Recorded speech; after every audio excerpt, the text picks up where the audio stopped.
if you've been in a fight before, but there's usually not this much talk. What the hell is that? Everyone's got a... Good evening, everybody. We're here. We made it. Woo! We're alive. Oh, goodness. We are happy to be here with everybody. It's been an event to try and get here to your computers tonight. Stank Industries was being a little uncooperative. Yeah. It's weird. I feel like now the AI is acting like it has a personality. Mm-hmm. I swear, man. Next episode, it's gonna start talking back to us. It'll be weird. That's how it starts. Rise of the Machines. Oh man. Um. We're gonna cover the new Terminator for you after Falcon and Winter Soldier, only because we'll be living in it.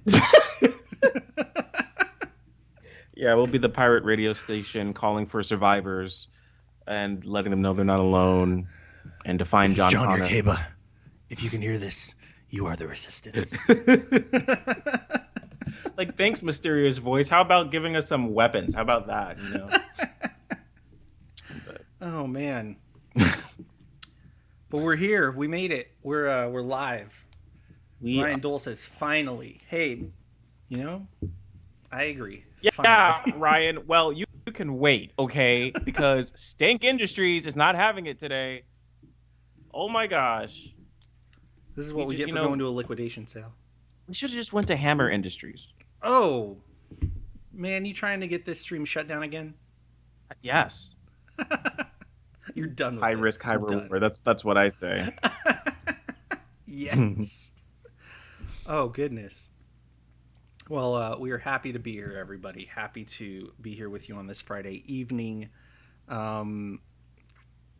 Justin, how you living, man? Well, now that the tech is working, feeling good, man.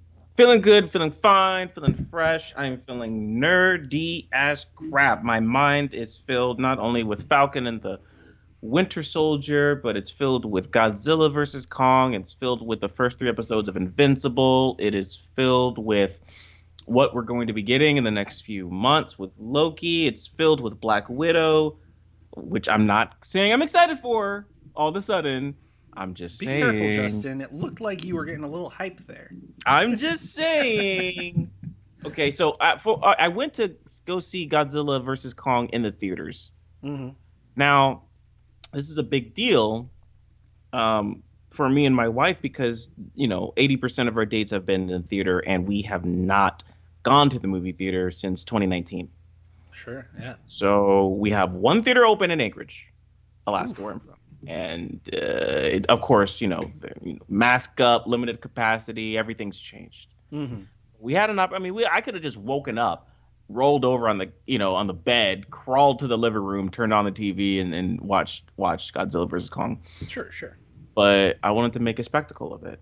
And I tell you what, man, not only did it feel great to be in the theaters, but it was amazing seeing that movie in theaters specifically. So that was, I know we're not here to talk about that, but that was grand. I hope that everyone who did watch it enjoyed the heck out of it.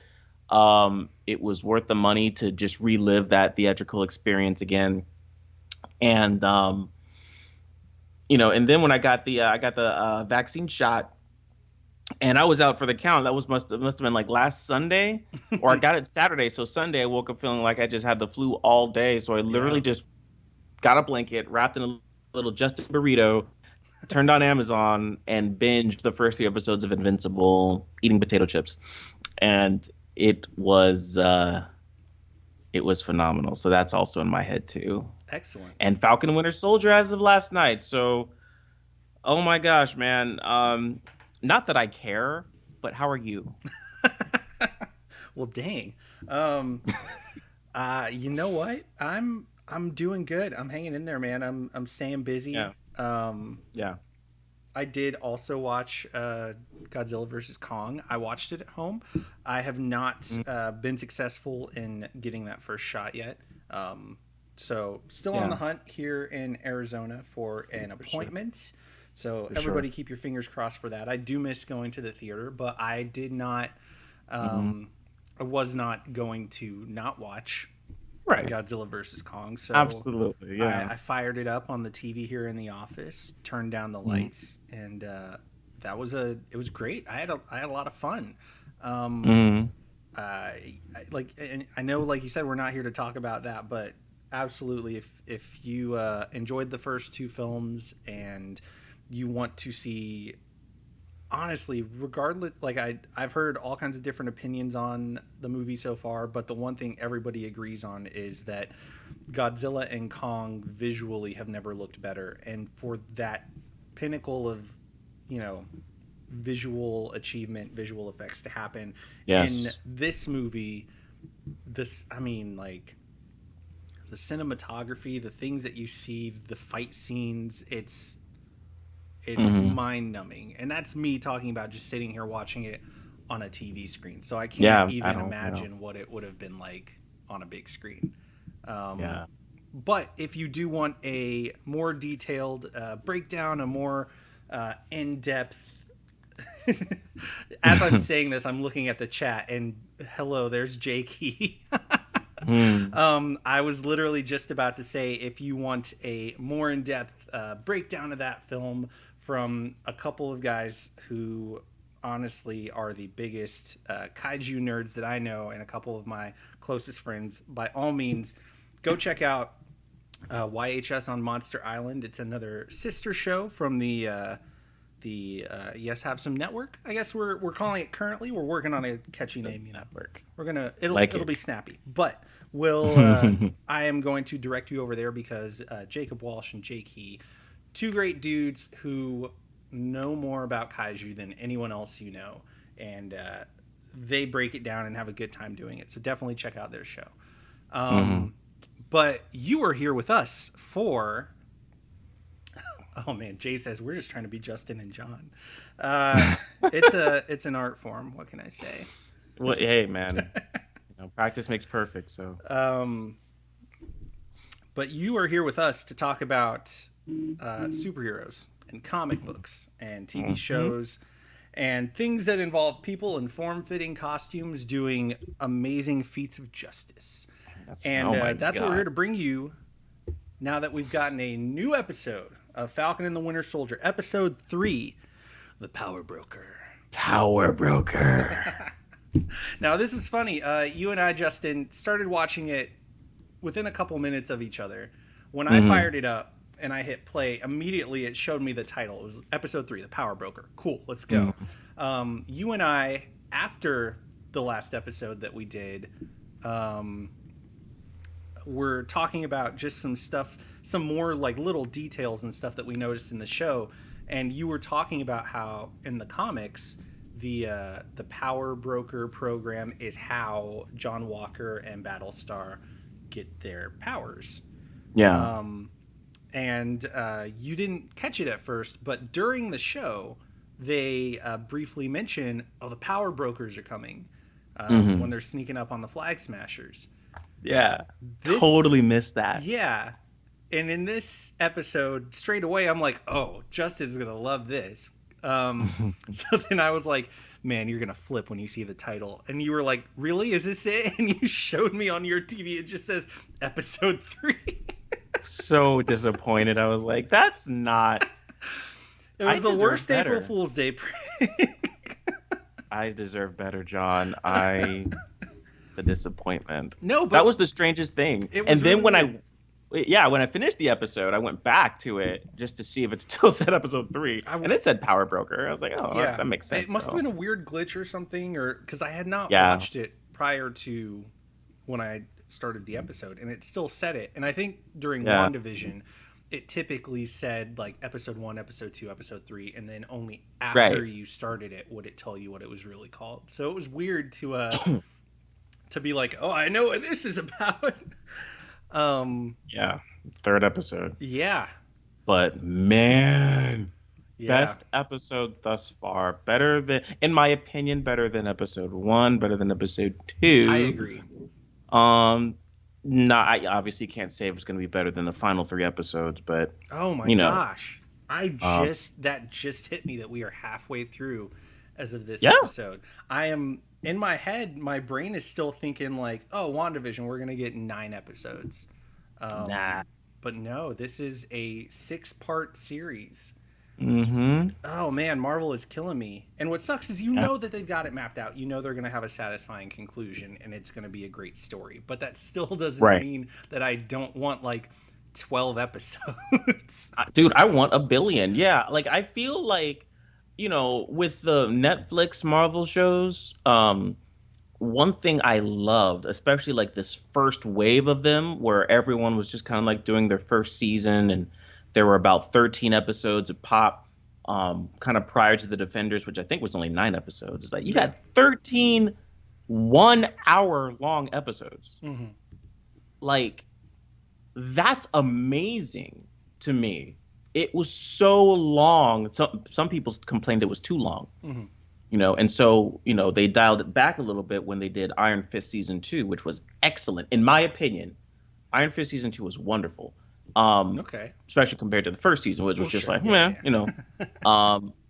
but 13-hour-long episodes, freaking amazing. I'm like, why can't Disney Plus get on that train? Because I would take, I don't care how much filler material is in it, I would take 10, 11, 12, 13 episode season of Falcon Winter Soldier. The episodes are as long as they are. Yeah. I'd be very interested to see, because it seems like there's yes, these are television shows and they're structured to fit, the context of like there's a beginning and an end to every episode. It's not just like, it doesn't feel like you just paused it in the middle of a movie necessarily. Right. But I do get the feeling that they want it to be structured almost like a multi-part movie. You know what I mean? Like they're not doing a TV season for the sake of doing a TV season. They're doing it because sure, maybe this could be a movie, but there's so much that deserves the room to breathe and explore, like finding out about, who the Flag Smashers really are, who Isaiah is, like all of these things. They want to give it that room to breathe, but they don't want to necessarily have filler or like the random episodes where like, oh no, Sam fell asleep listening to Steve's record collection and is having a flashback where he was in the Super Soldier like that kind of just random episode that you see in a lot of other TV shows. But oh, hey, Ryan's agreeing with you. Iron Fist season 2 was wonderful. I definitely enjoyed it more than thank you, Ryan. Season 1 for sure. Yeah. But yeah, I think it'll be interesting to see if when they start getting into shows that are not about characters that have already been established in the films. Mm-hmm. Because I think there's sort of a feeling of like the groundwork has been laid for characters like Scarlet Witch, the Vision, Falcon and Winter Soldier. This is not about you getting to know them and getting introduced to their little corner of the Marvel Universe. This is about telling you this is the next big thing in their story. Whereas, we'll get to, someone like Miss Marvel, and that I think the show comes out before Captain Marvel 2. And that will be the first time. I think so, yeah. So it'll be interesting to see how many episodes that is, how it's structured, how it goes about bringing us into that world. Mm-hmm. Yeah. And the world of Carol Danvers is a massive one. Mm-hmm. She has, in the MCU, she kind of went from no one knowing who she was to everyone knowing who she was, and there's a lot of space in between. So it's going to be really interesting to see all these Captain Marvel flavored characters, branches from the same tree, you know what I mean? Mm-hmm. And I love that they're all women because in the comics, of course, they all started out as men. And then when why am I having a brain fart? Monica, when Monica, became Captain Marvel, and then Photon and Spectrum, right? Spectrum, and all that. From going from the leader of the Avengers to the to Next Wave to all this stuff, Like, and then we get Kamala Khan, of course, and now she's a member of the Champions, if I'm not mistaken. Yeah, last I Um, checked, yeah. yeah, you just have so much happening with this Captain Marvel family, which is really really beautiful because you Mm-hmm. have three women. They're not blood related, right? Mm-hmm. They all have their own established, careers as superheroes, Sure. and have all either experienced leadership or walking a path to it. Mm-hmm. So, to see all three of them in live action, that I think that'll be one of the greatest feats that the MCU could potentially accomplish as they Absolutely. continue to make way for it. Like you said, characters we haven't seen yet.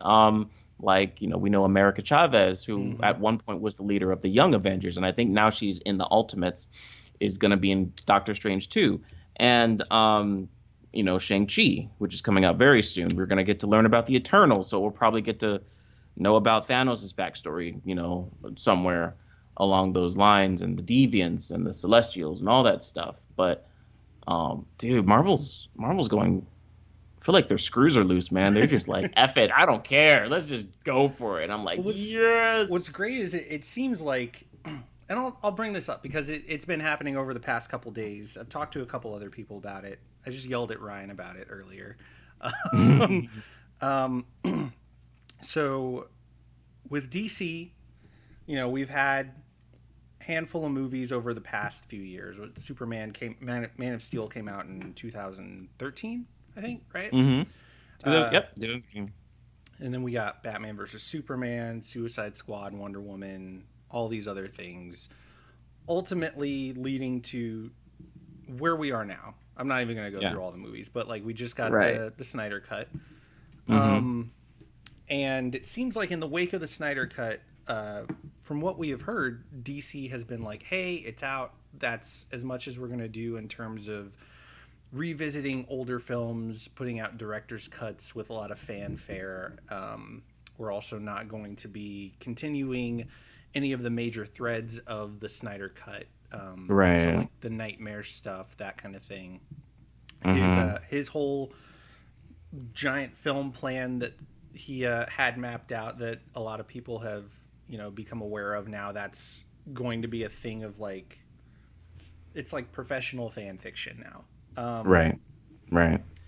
So they said that, and then they also said that they are shelving Ava DuVernay's New Gods film, which was co-written by her and Tom King, who wrote Yeah. the amazing Mr. Miracle story that came out not too long ago, and in Right. general has just been killing it on DC Books for a hot minute, Mm-hmm. as well as a Aquaman spinoff, The Trench, that was going to be produced, I believe, by James Wan, who directed the Yeah. first Aquaman movie.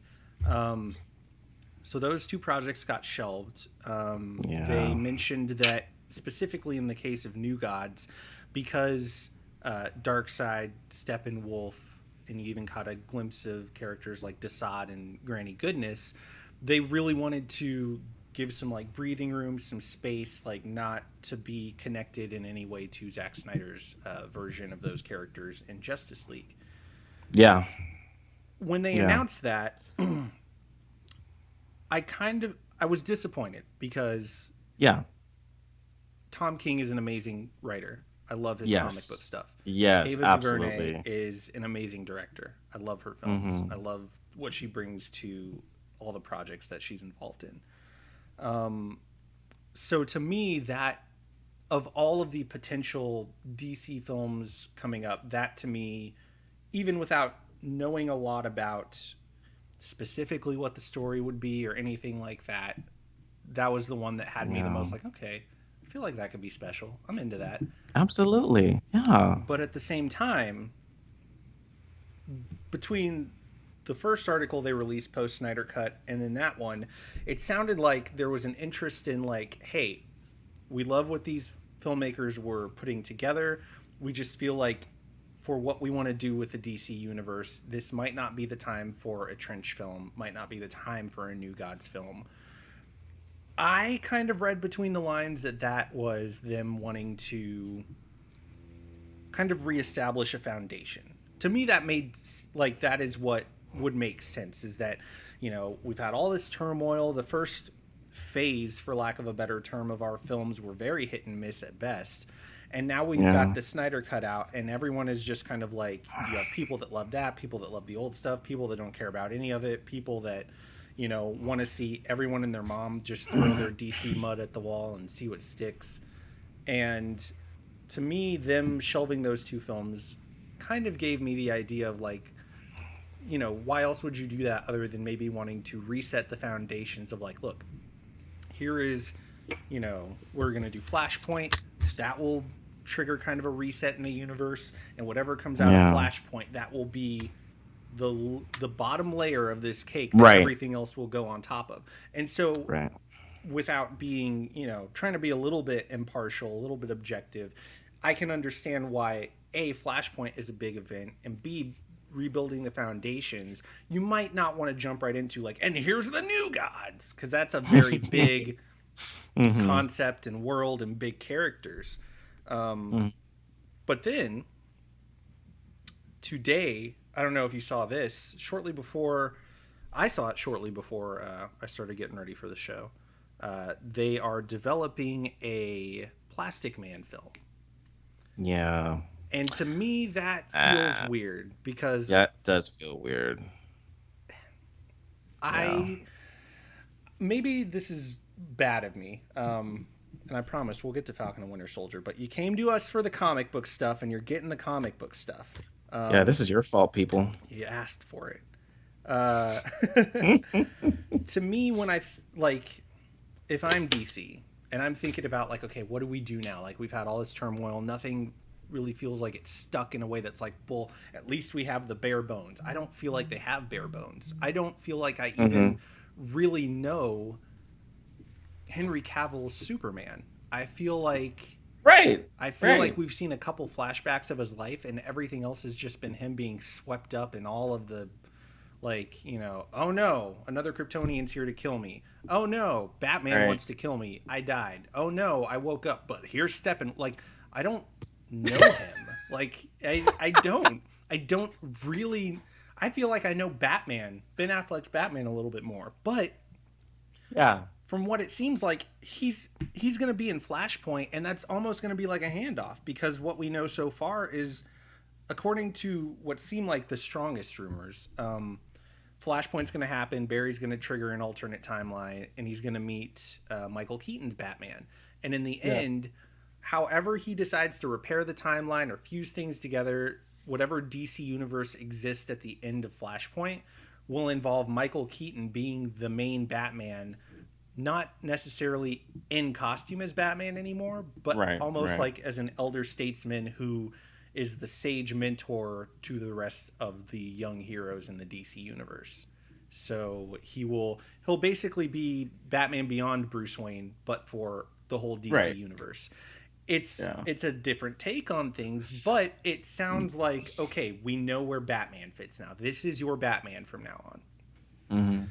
And so, I don't know. I mean, that's not the typical take on Batman. So maybe I'm thinking weird, and they're gonna put us into a universe where, like, you've got an older Batman, you've got Flash, you've got Plastic Man, you've got Wonder Woman. Maybe like the Plastic Man, they're just like, we got a really strong take, and we don't have any concerns about putting him, you know, as the next A-list DC character.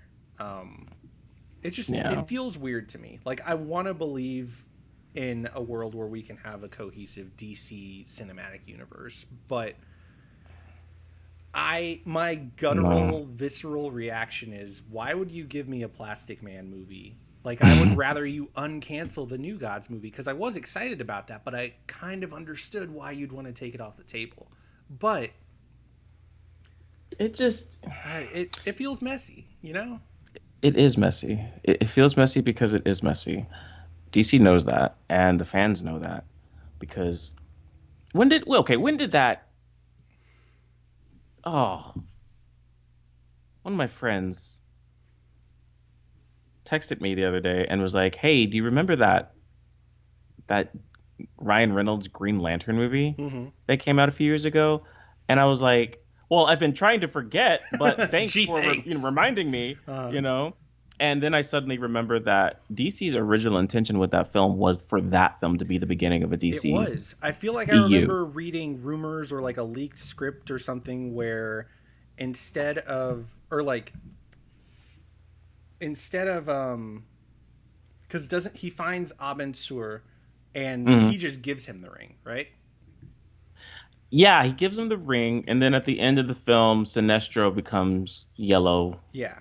Lantern, and I feel like I remember early script drafts or like rumors or something that said instead of Hal being there mhm, and just, being able to see like, oh, there's an alien here.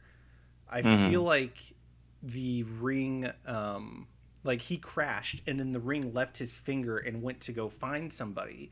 And there was a mhm, scene where you were supposed to see the ring just flying all over the world to the point where like it would go like you would see it come up to the Daily Planet. It would go in mhm. through an open window, and you would see it kind of hover over a desk with a little nameplate that said Clark Kent. And in the background, you hear somebody be like, "Hey, where's Kent?" And then the ring would Mm. just be like, never mind," and then take off. Yeah, So the same way that yeah, in Man of Steel, like they're fighting and they crash into the Wayne Industry satellite, it would have been those little sorts of like, "Oh, hey, there's other heroes here." right. Um, and honestly, the idea of jump starting a universe with a Green Lantern film is kind of genius on paper because, like, we know Superman, we know Batman, we know their origins. You could have introduced them without having to do an origin film. And by giving us a Green Lantern origin film as the first one, that allows us not only to have a new perspective on Earth, but all of the things that could potentially threaten Earth. And Right. it automatically makes the DC universe feel a little bit bigger. You know what I mean? Yeah, but they wouldn't have done that. No. They would not have done that. And they Otherwise, haven't they done would that. have. Otherwise, they would have. Now, with Batman versus Superman, they I mean, and this was my point. This is why DC is so messy. One, because Green Lantern, right? First of all, as an individual film, it was a failure. Secondly, as a boy, I hope this is successful because if it is, we'll string together the Justice League. That's a bad way to go about things. Well, Man that's, of I Steel. mean, to be fair, that's kind of how Marvel did it too. Because I think they kind of had the idea in the back of their head, like, what if we did this? But then they were like, hey, we'll do Iron Man, we'll mention S.H.I.E.L.D., we'll gamble with this Nick Fury thing, and if people are into it, then we'll run with it. But here's the thing: the way that Marvel Studios, Paramount, Jon Favreau, and the charisma of its fine actors, Robert Downey Jr., Terrence Howard, Jeff Bridges, Gwyneth Paltrow, I mean, there was no way that film was going to fail. they came out guns blazing for sure. Like, even if we Absolutely. only ever got an Iron Man film, you'd look back at that film and be like, yo, they went hard. Exactly. Exactly. Their plan wasn't first, let's make a film that's going to jumpstart a universe. Their plan was let's make an excellent film so that people can forget about the movies that came out in 2007, like Spider-Man 3 and Ghost Rider 2 and The Punisher Warzone. Mm-hmm. Like we need to just wash that away, and if this movie doesn't jumpstart the Avengers, at least we have a dang good movie. Yeah. And if it's successful, then okay, we'll talk about the rest. But oh my gosh, it worked. Marvel knew what they were doing. They said, I promise you something. 4 years, you'll see the Avengers together. And that's what they gave us. They took their time. We got films. They took a break in '09 and '08. We had Iron Man and the Incredible Hulk. Then we got Thor. Then we got Cap. In between all that, we got Black Widow and Hawkeye in the mix. And boom! Yeah. Great Avengers film. Marvel was never messy with theirs. Yeah. Well, DC, on the other hand, yeah. oh, I think one of the and I think this also is exemplified in what they've done on TV. Now, like, I know there are some people who yeah. are not huge fans of like the CW shows, Flash, Legends of Tomorrow, Arrow when that was on the air, Supergirl. But when you watch those shows, especially when they do their crossovers, they don't miss a beat, and you are never confused as to how each hero fits in, as to the fact that, like, even when they weren't all on the same Earth, you understood how they were connected. And Absolutely. I think the magic sauce behind that is the fact that, and I don't want to misspeak here, but I think his name's, I think Greg Berlanti is the Yes. one who, they call it the Arrowverse, but Yeah. he knows, like, it's the Berlantiverse, and he is the key It really is. producer behind all of those shows, and he is the Yeah. reason why, let's start with Green Arrow. Okay, Green Arrow's doing well, it's getting good ratings. Hey, let's bring the Flash in as a cameo in one Flash, episode. yeah. Everybody loved seeing Barry Allen. Barry's got his own show now. Hey, let's have Barry show up in an episode of Supergirl, even though that's on CBS. Oh, hey, now Supergirl's on the CW. Like, Right. he's very smart, and he has that singular vision of, like, obviously all those episodes are done by different directors. They've got a whole writing team. They've got all this stuff, but he has that top-down oversight of, like, I know how this works. I love the comics. I'm in tight with, people who have worked with DC, so I can, make sure that I'm always tapped into, that they have adapted several comic storylines. None of them, like, literally, but they have always been pretty successful at adapting the spirit of the characters. I say pretty because they didn't necessarily give us a comic book accurate Green Arrow, but they knew that, and you can tell that they knew that. They know that they're not giving us the, like, happy-go-lucky, super left-leaning, Robin Hood kind of thing. Political kind of, like they activist definitely Green Arrow. understood, and I think it's because when it launched, it was coming in the wake of the Christopher Nolan Batman films, so they were like, hey, I think there was a rule back then that they couldn't use Batman in a TV show, but they were like, hey, this dude's rich, he's got fun toys, let's give Ollie a little bit of a Green Arrow or a little bit of a Batman spin, and then just run with it. And big Batman spin, and we're talking his periphery characters too, not just the context. I mean, his run-in with the League of Shadows and Ra's al Ghul and Deathstroke, and, like, he was for real, Batman essentially, and to the fact that he was meeting, Talia and all of, like, just tons of Batman characters. Also some Green Lantern characters for sure, obviously, or not Green Lantern, Green Arrow. Green Arrow. Yeah.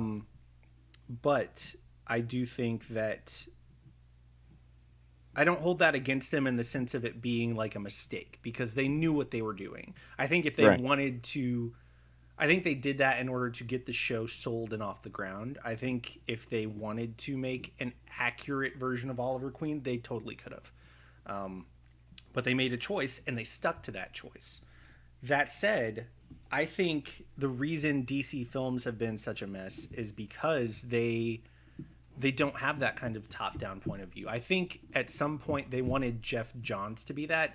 Jeff Johns turned out to be kind of like a shady individual, first of all. And second of all, it never seemed like he was really that interested in doing that job and being that kind of, like, I'm overseeing the whole DC universe and keeping it on. No, he absolutely wasn't. He absolutely wasn't. Yeah. One thing these studios have to do is recognize when they pick the wrong guy for the job. Yeah. And immediately rectify that. That's another thing that Marvel did. Because I think that that's something that I love about Marvel, because you'll see them, like, they hired Edgar Wright for Ant-Man. Awesome. Edgar Wright has an incredible visual style, great storytelling style, but he also left the project. But when he left, he was like, hey, this is not hard feelings. This is not anything bad. Like, yes, creative differences, but only because we could tell that the film was becoming more of an Edgar Wright film and less of a Marvel film. Right. And that's tricky. It is tricky. But what I appreciate about that is that, like he said, it's not about hard feelings. It's not about him coming in and thinking, like, oh, I get to just have free reign to make this character what I want. He knew he was coming on to direct a Marvel film. And when he realized that he couldn't do that without making it an Edgar Wright film more than a Marvel film, he was like, hey, I don't know if this is going to work. Same with Scott Derrickson doing Doctor Strange 2. Multiverse of Madness. He was all in. He made a great first film. I absolutely love Doctor Strange. I did too. As he was getting into production on the second one, I think that was a case of the project evolving, because the closer we got to when production would have started on that film, we started hearing more and more about WandaVision, more and more about everything that they might be heading toward in the MCU as far as like multiverses and stuff. And I think it'll be interesting to see how it turns out, because I think it could have been a situation almost like Jon Favreau on the second Iron Man movie, where he made it, but in the aftermath, when he talks about it, he kind of feels like he was tricked into directing like an Avengers prequel more than an Iron Man sequel. Right. And I think Marvel has become more aware of that, not just in how they handle working with their directors and creators and letting them know what they need to accomplish and making sure they're still on board, but also in finding that balance of like, hey, this still needs to be its own story, even if we are introducing new characters and new concepts left and right. Of course. And I think the biggest thing DC lacks cinematically is that cohesiveness.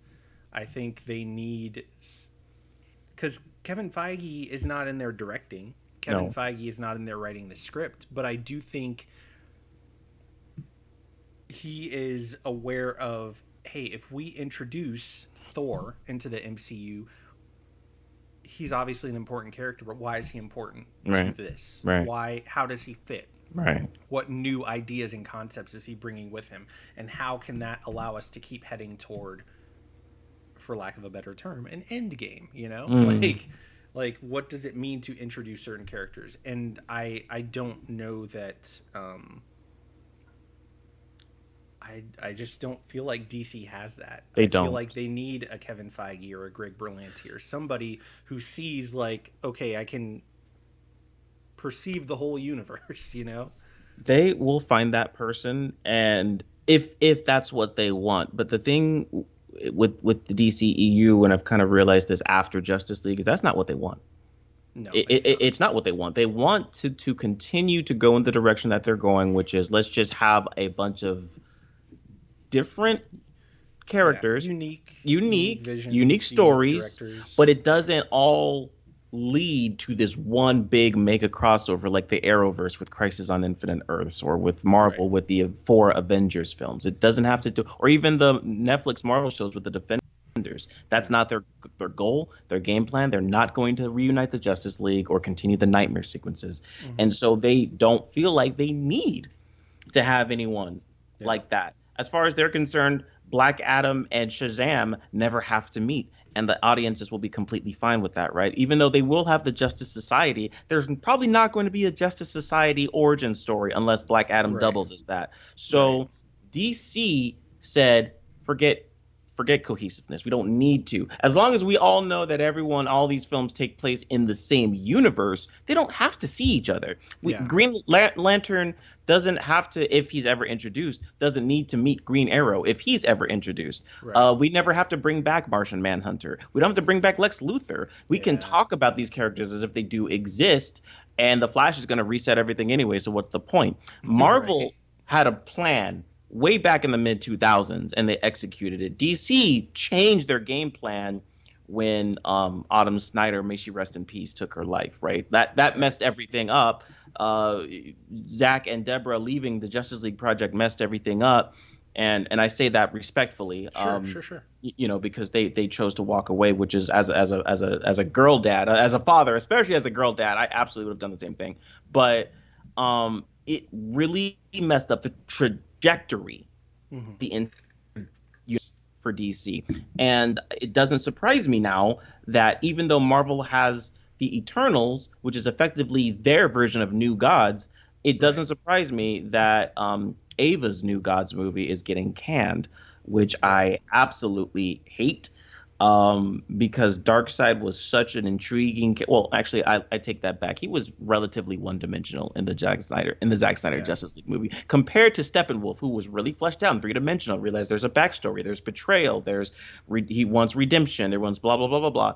Comparatively speaking, Darkseid is pretty one-dimensional, which would kind of necessitate a New Gods film where we get to see his time before he became Darkseid, his time when there was New Genesis and Apocalypse, and they're always at war, and XYZ 1, 2, 3, and it would have been a great way, similar to Thor Ragnarok, to just give a lot of visual respect to Jack Kirby, whose style was just wild and creative and so hyper futuristic and colorful and kaleidoscopic and beautiful and stuff like that. But DC, no way DC cares about cohesiveness, because they don't have to. They don't care about having an end game, like you said, in place, as in the form of a movie where we get these Justice League characters back together again to fight one bad guy like Darkseid. We're not doing that. And the only reason they felt the need to do it is because they saw what Marvel was doing and were like, we need to rush and rush and rush and rush. And that is why they fell, because they didn't have a game plan. They made Man of Steel. Man of Steel 2 got scrapped in favor of Batman versus Superman. And Batman worked. We all know Batman worked because of the Frank Miller version that he was based off of. He didn't need an origin story. He didn't need any of that.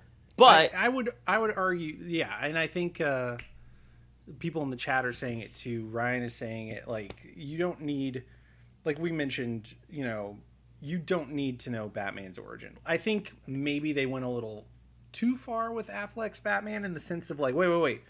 Not only did he have a Robin, but the Robin's dead. Not only this, but this. Like, it felt like, okay, hold on. That's why I think I'm really excited about Matt Reeves' The Batman, because it's not an origin, right? But it's still a young Batman. It's fresh. Year 2. He's young. So it's not like, the Joker's already in jail. I've had 3 Robins already. Blah blah. It's like no. Right. This is not. He's still young solo Batman. This like, is we could see him a year in, Robin. A few years in. He's still fresh. He's still young, and I think the film is going to tackle kind of that more, the world's greatest detective aspect of Batman, which we don't commonly see in the live action iterations. And I also just read too that, for whatever reason they felt the need to announce this, that Matt Reeves' Batman takes place on Earth 2. I did see that, and that made me think of something.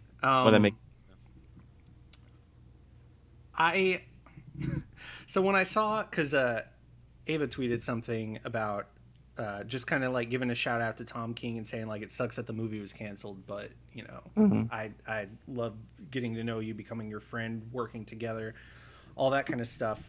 And she was like, I'm sad that we won't get to tell the story of the High Father, of Scott, right, Barda, Scott Granny, and I'm just like, never mind, give it to me. Yeah. Yeah, dude. Mr. Miracle, dude. He is one of the most interesting characters in the DC What I think lore. would be really cool and allow DC to have their cake and eat it too, would be to, don't worry about connecting the solo films. Have a Superman film that doesn't reference Batman. Have a Batman film that doesn't reference Wonder Woman. Let each director have their own, like, cool, we we're just doing our riff on whatever character we've been put in charge of, and let Ava and Tom do New Gods. But then what I think would be amazing is you have each hero kind of be its own standalone universe. Like in Batman's films, Batman exists in Gotham, and we don't know of any other superheroes that exist on that version of the planet Earth. Right. It's just, maybe if we get into like telling some Grant Morrison Batman Incorporated stories, you learn about other versions of Batman, but it's just Batman. Right. On Wonder Woman's Earth is just Wonder Woman. So then when you do a Justice League story, it's not Justice League of America. It's not Justice League International. It's Justice League Interdimensional. And like, each character has to come from their version of reality and unite to fight someone like Darkseid or something, because he's threatening all of reality. I don't know. So if I will say this, if they do decide to redeem themselves as a whole, which they won't, but if they do decide to do that, they will use the Flash. Because the thing that I thought of is like, why would they even need to announce that Batman that the Robert Pattinson Batman exists on Earth too, because the Flash is eventually going to have access to that world. Yeah. So it would not shock me if. I mean, why else do you? I don't know that they are going to use the first movie to say like, oh, by the way, here's Robert Pattinson. Oh yeah, no, but no. I do think there is a reason that they would make the first Flash film Flashpoint. Yeah. So yeah. And it's to establish here's what Barry can do. Which is crazy because largely the Justice League, Zack Snyder's cut was really about that. I mean, with Joss Whedon, it wasn't really about his version of Flash. Wasn't really about what he can do. But in Zack Snyder's version, he was already so OP. He can already time travel. He was so fast that time almost literally stood still.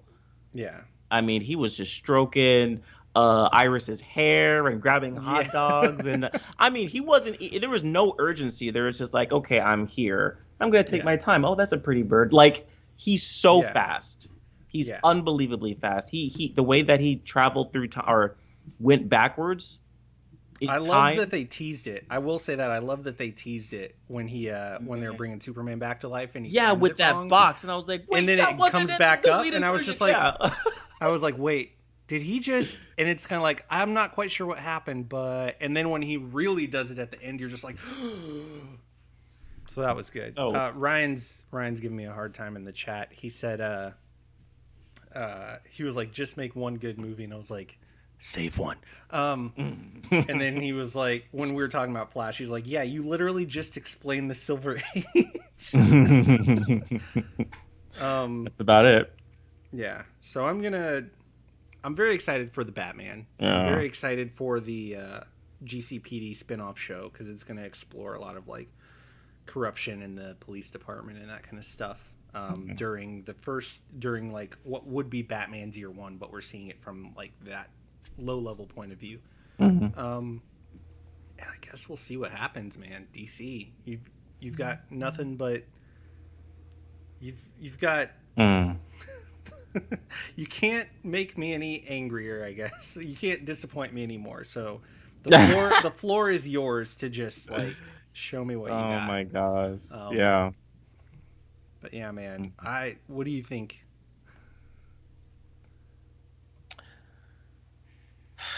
Here's my thing. I go back and forth from caring about DC. I really do. Yeah. Because, Marvel makes you care about the whole lot. Yeah. They make you, if you didn't like Ant-Man and you didn't like Ant-Man and the Wasp, the Russos are going to come in and say, well, sorry, Ant-Man is literally the reason Endgame even happens. So get used to it. You know what I mean? It always, even though like each film is its own standalone film for that character and a chapter of that character's story, every film, every TV show, everything feels like a larger chapter of the ongoing Marvel story. Yeah. That's absolutely true. But with DC, they don't do that. With DC, it's like you can care about Wonder Woman and it won't affect anything else, or Aquaman, which I love that movie, right? Or Shazam, for example, which was probably the most independent feeling DC film that they've done so far. And they don't need to. They don't. First of all, their big mistake, and I'll conclude very shortly, so we can get on with the Winter Soldier. But they never needed to mimic Marvel's formula in the first place, especially if it wasn't planned out for years in advance before they did what they did, right? And I'm glad that they're not going back to that. It would have been great to continue to see Zack Snyder's vision, but he doesn't owe us anything. He doesn't owe the studio anything. Yeah. He doesn't even owe himself. It's like it's great that we've even gotten this far for you and me, dude, to live in a world where we get to see Batman and Superman live action on screen together with Martian Manhunter and Steppenwolf and Granny Goodness and the Flash. I mean, insane. That's insane, right? That's more than enough for me. And we've seen the Avengers, Lord knows how many times, those 4 movies, but we've seen them collectively in more than just 4 because of Civil War specifically. But holy McMoly, it's a great time to be a nerd and alive. True. That's true. So DC can keep effing up all they want. We're always going to find the silver lining in it. That's true. And we're always going to have some good movies. You know what I mean? Yeah. Or some good characters. Yeah. That's what I think. Oh man, you're right. You're right. I'm always right. Yeah, you are always right. Yeah. Very accurate. So let's dive in then. Let's talk about The Power Broker, episode 3, Falcon and the Winter Soldier. We start out. Oh, actually, artificial intelligence. Can you go ahead and transition us to the sit rep, please? And thank you. We will stand by. Hey, there we go. Right on. Thank you. Thank you, artificial intelligence. We'll give you a name eventually. So, we ended the last episode with Sam and Bucky realizing that they needed to go and talk to Zemo. And we open on this episode with a commercial, which kind of explains a little bit more about something that you hear Sam and John Walker and Battlestar talk about when they're in the back of the truck on the way to the airport in the previous episode, the GRC, the Global Repatriation Council. Right. And it basically lays out everything that they are doing to try and accommodate the people who came back during the blip. Everybody who was snapped away, this is how we're going to get you resituated, reintegrated into your communities, all these kinds of things. Get them set back up to continue living their lives. Right. So that gives you an idea of who the Flag Smashers are not happy with. Because literally the next scene is... I just said his name. John Walker. U.S. agent. U.S. agent and Battlestar bursting into the place where the Flag Smashers were hiding. The guy that put them up and gave them food and all that kind of stuff. And they're raiding the place, trying to figure out where the Flag Smashers have gone. And the guy who owns the place does something that I think everybody who watches the show has wanted to do at this point. Walker gets in his face when he refuses to cooperate, and Walker asks, he goes off. He's like, "Do you know who I am?" And the guy says, "I do, and I don't care." And he spits in his face. So good. Yeah, man. What did you think of that? First of all, thank you for spitting in his face, because he needs to feel like a little bit of that. And you and I were talking about this last night as well after we watched the episode. Like, you said, okay, John Walker's he's losing it. He's snapping. Yeah. He's frustrated because he's beginning to realize his limitations, because he's beginning to realize he doesn't have the alliance of the Avengers. He doesn't have the respect of the people, and what is he really, and who is he, what is he really doing? Whereas Steve Rogers, he had every reason to lose his cool. He lost his parents when he was young.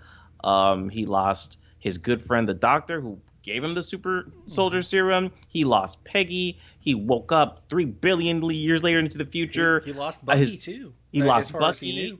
And then when he came back, he was Hydra brainwashed. I mean, like, he had every reason to be the ultimate villain. Captain could have been a villain. He should have been a villain. He lost everything, everyone. I mean, nothing went his way ever, right? But he stayed true to who he was. He always kept his cool. He always kept his character. He was emotionally intelligent. He managed himself mentally very, very well. He deserved his endgame ending, where he went back in time and lived a second life, got a second chance. He deserved that, right? This U.S. agent dude, he's been in the game for 4 seconds and he's screaming at, "Do you know who I am?" Like, dude, you're a 5-year-old is what you're acting like. He's losing it. And it's only a matter of time before he comes face to face with the Falcon and the Winter Soldier. Yeah, man. Steve was the kind of person who, regardless of if he got the serum, the procedure, regardless of if he had the shield, the suit, any recognition, there is a reason he was still the scrawny little kid in the alleyway with the trash can lid talking about how he could do this all day and showing how much he didn't like bullies. Him having all of those things only amplified what was already there. the feeling I get from Walker is that the person he is when no one's looking is lost. At best, he is lost because we know he's got dozens of military accolades. We know he was the football team captain. We know all of these achievements that he has. Mm-hmm. And I think to him, being chosen to be Captain America is the ultimate achievement. But he has it now, and nobody cares. Mm-hmm. And he's not understanding that it's not about the recognition. It's not about the status. It's not about any of those things, because Steve could have had all of that stripped away, and he could have shrunk back down to how he was originally, and he would still wake up the next day, and it might be weird for him, but like in his heart, he's still Captain America. Like he is still, that's because in Captain America's heart, he's Steve Rogers. He's always been Steve Rogers. Right. And yeah, seeing John Walker get in a situation that you could imagine, you know, Captain America, Steve Rogers being in, and wearing the suit and having the shield and having the people that he is intimidating and fighting just be like, I don't care who you are. Like, who cares? Right. It's only a matter of time before he snaps. And later on, he is talking to Battlestar, and we'll get there. But you get the feeling that like those whatever rules that he might have mentally been playing by are quickly starting to erode. But after that scene, we jump straight into Sam and Bucky rolling up to visit Zemo. And Bucky goes in by himself, and Zemo sees him and immediately launches into the brainwashing words.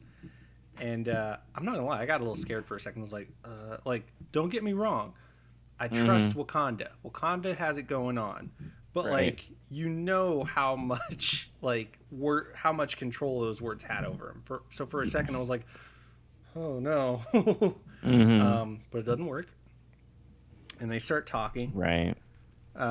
It felt very, very Silence of the Lambs to me, which was pretty cool. Yeah, that's exactly what I was thinking too. Yeah. Love that. But they talk. They get reacquainted with each other. And then we get to Sam and Bucky meeting in a repair garage and talking. And Bucky wants to walk Sam through a hypothetical, and it's a very specific hypothetical about what would you say if, you know, this happened and a fight broke out and the guards had to be reallocated and maybe Zemo sneaks out and maybe this. And he barely finishes telling the story, and Sam is just like, what are we even doing here? And then Zemo walks in. Right. And he's just like, whoa, you know, super shocked to see him. And I loved his reaction, really. Because he knew, he's like, something smells off, bro. What did you do is what he asked. He didn't say, what are you planning or what are you thinking? He said, what have you already done that you didn't tell me about? So which I absolutely loved. But dude, let me just say, throughout the entire episode, Zemo was just the coolest dude. Okay, he didn't have this swagger of Baron. In fact, that title he didn't use at all in Civil War. He was just Zemo, you know. But then it's like, okay, he seemed like he was just a dude who lost his family, and was like, I hate superheroes. Let's tear it apart. Right. But here we're like, oh no, you're actually rich. You're actually a Baron. You actually have this fly coat. You have, Zemo just had swag, dude. It was rough. Like I told you, I felt weird because like at first you're like, I was right on there when Sam and Bucky are arguing, and Bucky even says like, look, man, You once broke the law to help Steve. Yeah. I know that was a tough decision. I'm asking you to do it for me too. I need you to trust me. And they agree. Yeah. And the whole time Zemo's just like, and they're like, shut up. Yeah. And I was like, yeah, you better shut up. Yeah. Bad guy. Yeah. But then as soon as like literally the next scene, I'm just like, oh no. It's happening. Oh no. I'm supposed to hate this. I'm feeling man. weird about him. No. But this is kind of fun. Like, dude, he was fun. He was funny. He was very cultured. He's well appointed. Like just like a man of great taste. Oh my gosh, So dude. angry. When he is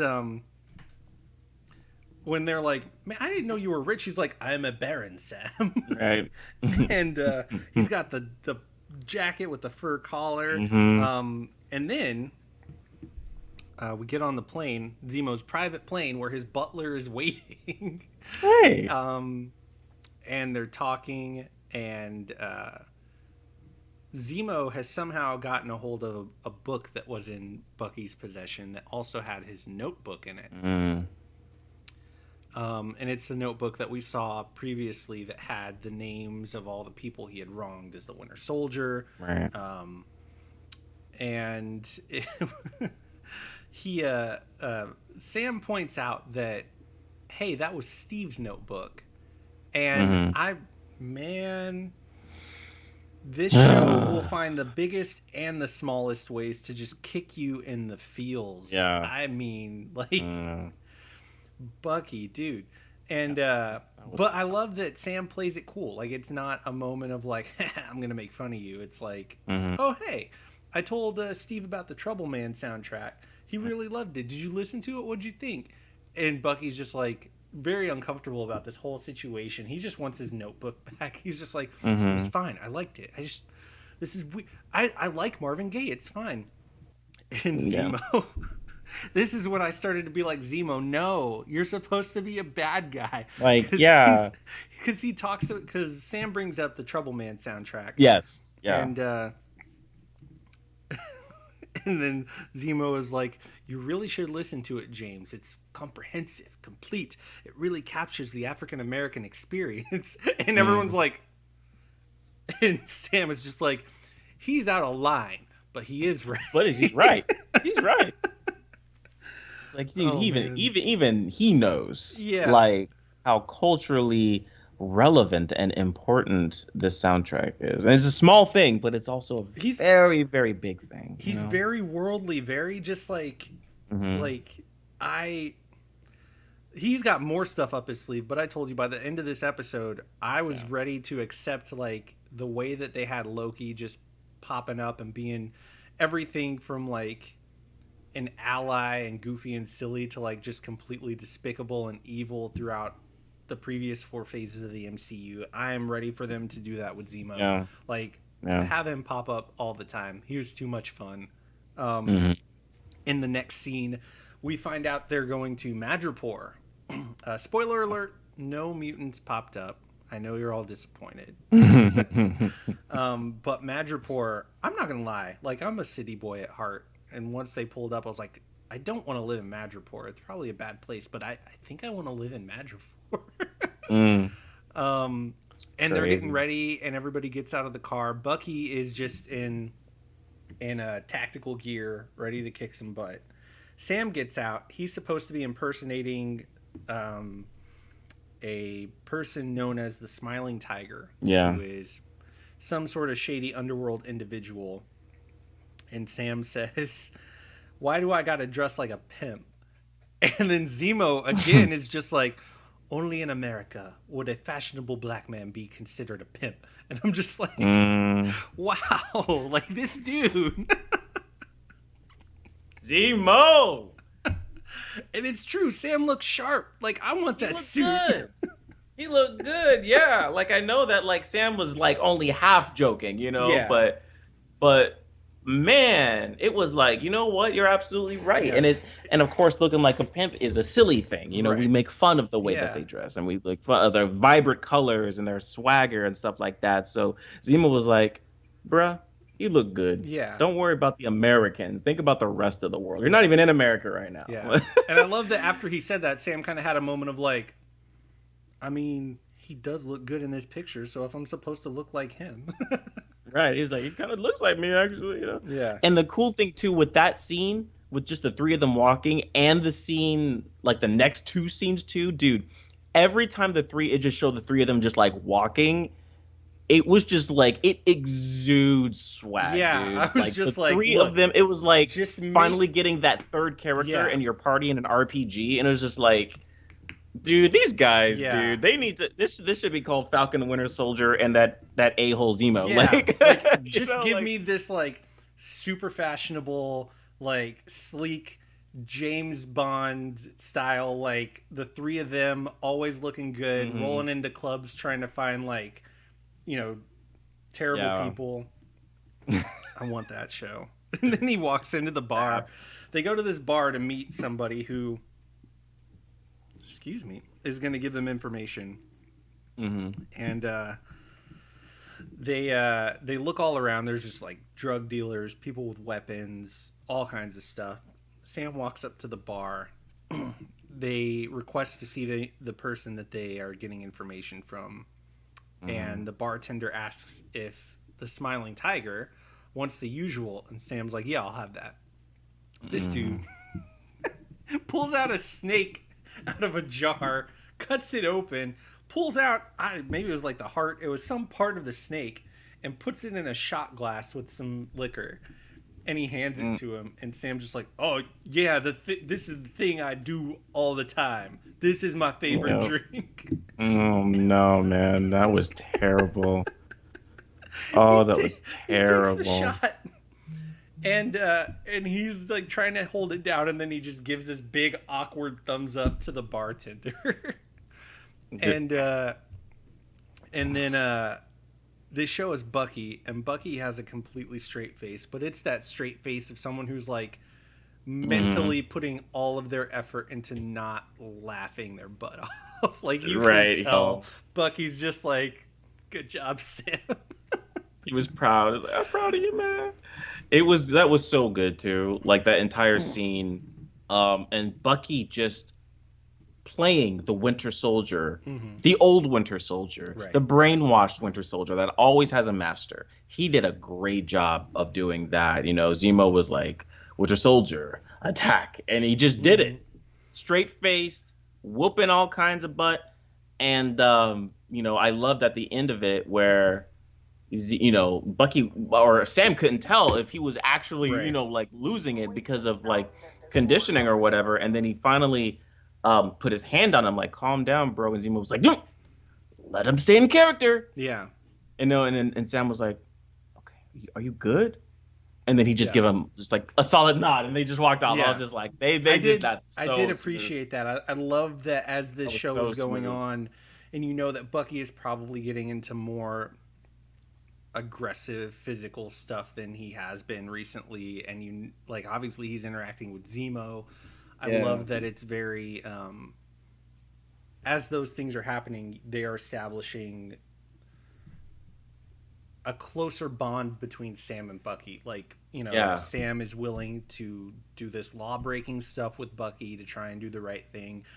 Sam is checking on Bucky to make sure he's okay because he knows this is hard for him. Like there's a bond that's deepening here, and it's a little bit hidden because everything is so aggressive and they're doing these really, you know, intense things, but it's really cool to watch that unfold and to see them come together in that way. But yeah, you get that, you get a little bit of a peek of somebody watching them. Somebody sees them come in and is just like, I'm out of here. And you're just like, who's this? They go in the back room.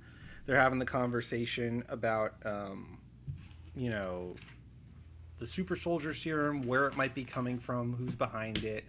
They hear about this dude named Nagel, Dr. Nagel, and their informant says, like, but you're not going to find him without me. And then Sam's phone goes off. Oh, my gosh. That was so horrible. Oh, man. Perfect timing on his sister Sarah's part. And he tries to play it cool. And I was hoping that she would pick up on it and be like, oh, I need to play along. Because he picks up and he's like, Sarah, what you want? Right. And she's just like, we need to talk about the situation. I don't know if I could take it. And so like, so far it's just like, okay, not bad. Mm-hmm. And then he's like, what situation? And she's like, the boat, you know what I'm talking about. And you're just like, okay. And then, and then she starts talking about money or something. He's like, oh yeah, we laundered so much money. I'm like, no, Sam. Oh my god. And then she calls him Sam, and everything just goes to crap, and shootout ensues. But somebody is off screen taking shots. They take out the informant, and it gives them enough space to escape and get away. And before they even have time to breathe, though, suddenly, like a mass, like. What app is this that they are all on? Is this like the neighborhood app? Dude, seriously, like what in the community awareness app down here in Lowtown Madripoor that allows it basically, like, a thing goes out that just says, I forget the informant's name, but like, she's dead. Here's a giant bounty on the people that killed her. Go get them. And literally every person in the area just like straps up, seriously, and gets like, their weapons and goes. Like, that was crazy. Everyone was like, bloop, notification. It was like, yo, everyone knows, like, she's the plug for real. And so that was really entertaining just to see all of these various characters. You know, it was like John Wick when, you know, all of a sudden there was a bounty on his head at the end of, I guess, number 2, and then the entire city was like after him. You know what I mean? One text, everybody gets it. It's like, dude, this is insane. You see them like walking down the street, just like hearing everybody's phones going off, like, this can't be good. And then everybody just starts shooting. Oh my gosh. And they go down an alleyway, and the mysterious hooded observer from the bar is revealed to be Sharon Carter. And man, let me tell you right now, I was not ready for Sharon to eat the way that she ate in this episode. Dude. She went off. She's changed. Yeah. Those years, those hard years, thanks to Winter Soldier, thanks to Civil War, it really changed her. Yeah.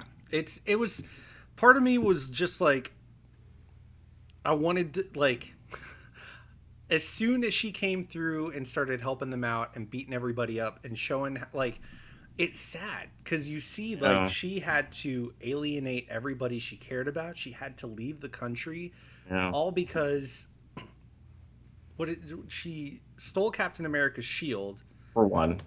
And then, I'm not even going to try to say it because I'll butcher it, but she was like, and then I had to save his ass so you could help his ass from his. Just like this is all your fault. And and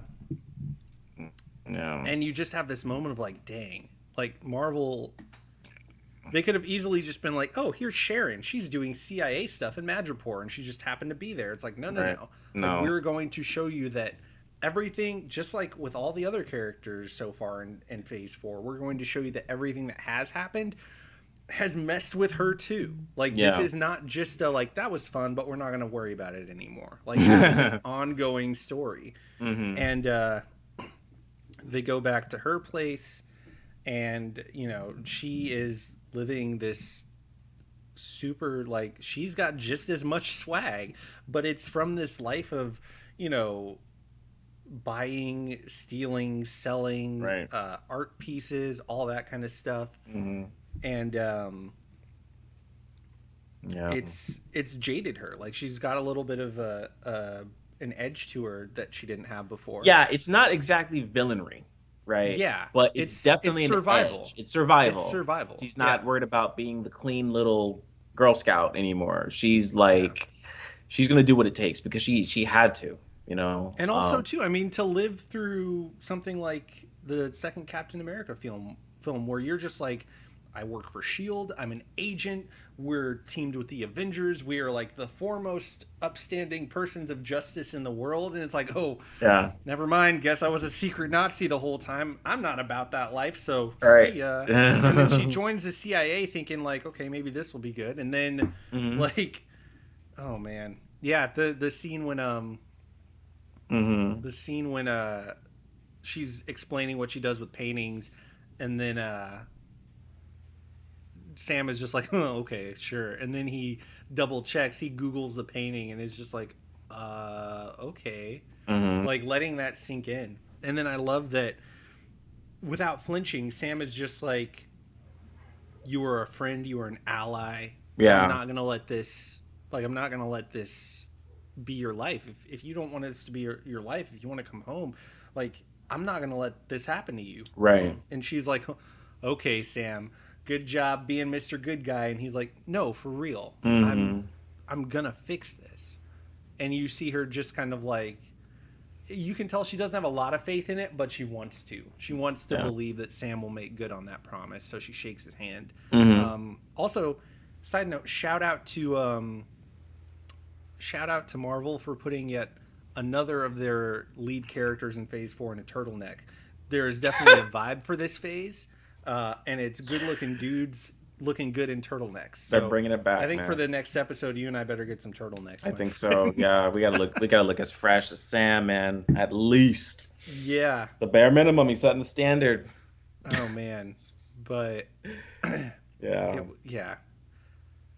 Holy cow. Sorry, I'm still thinking about Sam in a turtleneck. Yeah. Anyway, so Sharon comes through and she's talking about how she thinks there's, and somewhere they can go for information, all these kinds of things,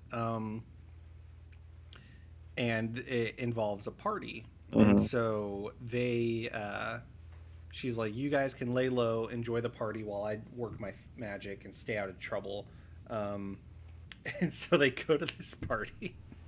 And this is where you see, like, Zemo. Oh, my God. Zemo just cuts loose. Zemo looks like a kid in a candy store because Sam and Bucky are there and they're trying to blend in a little bit. Zemo immediately is just looking at all these paintings and he's just like, oh, look at this painting. And then you see Sam and Bucky wandering around. Sharon's doing her thing. Cut back to Zemo. And he is just... Oh man, AI, do we have a shot of this? We need some evidence to show everybody. Stand. There he is, party time Zemo, just cutting a mean rug. that was embarrassing. It was so funny. I was like, just like, and I was like, okay, Baron, get it, Baron. Get it, Baron. Oh, vroom, man. vroom, party starter. Oh, I lost it. That's when I just literally started cracking up. And I was just like, I guess I like Baron Zemo now. I guess he's fine. Yeah, that was something special. But yeah, man. Oh my goodness. Let's transition back to. But yeah, that was when I was like, okay, this is my team. I just want this show. Like I like you were saying, you want the three of them. I was like, yeah, bring Sharon along too. This is a solid lineup. Definitely. And definitely. So from there, we get Sharon gets her information. They meet up and they go to this shipping yard full of shipping containers. They look around, they find a container that has like a false back to it. Excuse me. And that leads to a laboratory. And there they find Dr. Nagel. It's a squirrely little dude. From the moment you see him, you're just like, oh, I don't like him. Absolutely. He's not a good dude. Absolutely. And they start talking to him, and he quickly proves that is a correct assessment. Yes. He, even after seeing that he is now cornered by Baron Zemo, the Falcon, and the Winter Soldier, he still is just like, ooh, I got a better offer. How about you leave me alone and I don't tell you anything? And it's just like, this dude. But he spills the beans about how he had been, working on reviving the super soldier serum for Hydra. He makes it clear that once once Isaiah was in prison, he was the guy that went in, took his blood, did all the experiments on him. Oof, I got upset when he revealed that. Yeah, and he mentioned he specifically mentioned Isaiah. Yeah. Without talking about Isaiah, and I caught that when he was talking about this anonymous individual, and then Bucky looked at Sam, and then the scene after. Yeah, they both acknowledged that that was Isaiah, that he was talking about the experiments and things like that. So this dude is a punk. Yeah. He's a total chump. And, and then the only reason that he, stopped working on it is because he got caught in the blip. So he disappeared for 5 years, came back, and got involved with the power broker. Because by the time the blip, everybody came back, Hydra was gone. The experiment was, not happening anymore. He got involved with the power broker, and he reveals that only 20 doses were made, and as far as we can tell, all of those doses have been given to members of the Flag Smashers. So there is no more. There's nothing left. So they are, as they're getting this information, Sharon reveals that all of the bounty hunters that they were trying to get away from the night before have found them, cornered them. She starts laying waste to them, telling them they need to hurry up. Right. And she finally clears enough of them away to come in and be like, what's taking you guys so long? Zemo takes out Nagel. Done. He shot in the head. Oh, yeah.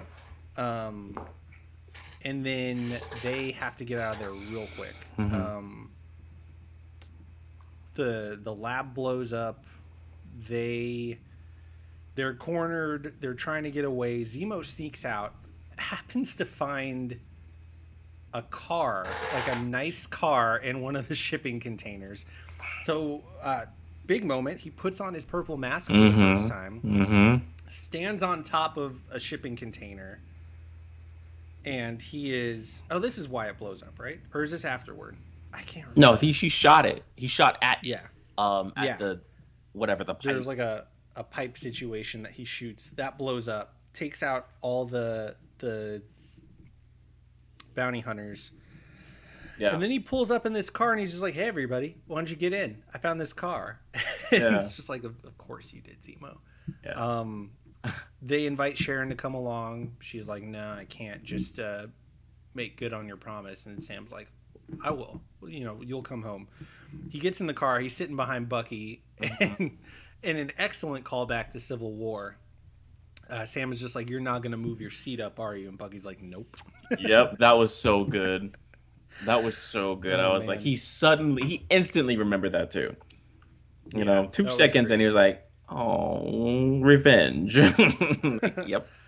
Oh, man. Checking in with the chat real quick. Blue Chainsaw Man has joined. Welcome to the party. What are we talking about here? The fight scenes were good. That shot of Zemo dancing. Ryan Dole says, give me a Zemo-led Thunderbolt show and have them have dance parties. I'm here for that. I'm down. I can dig that. I'm down. Yeah, man. There's so much fun and chemistry between those 4 characters. I could definitely watch them. Or, hey, revive Agent Carter, but make it about Sharon. Like, bring back Agent Carter and have her, like, reclaiming her life in America. That is a good idea. See, and I wasn't really excited about Agent 13 returning, because I was just like, what does she really have to offer? Because in the films, we didn't really get to see her in action, right?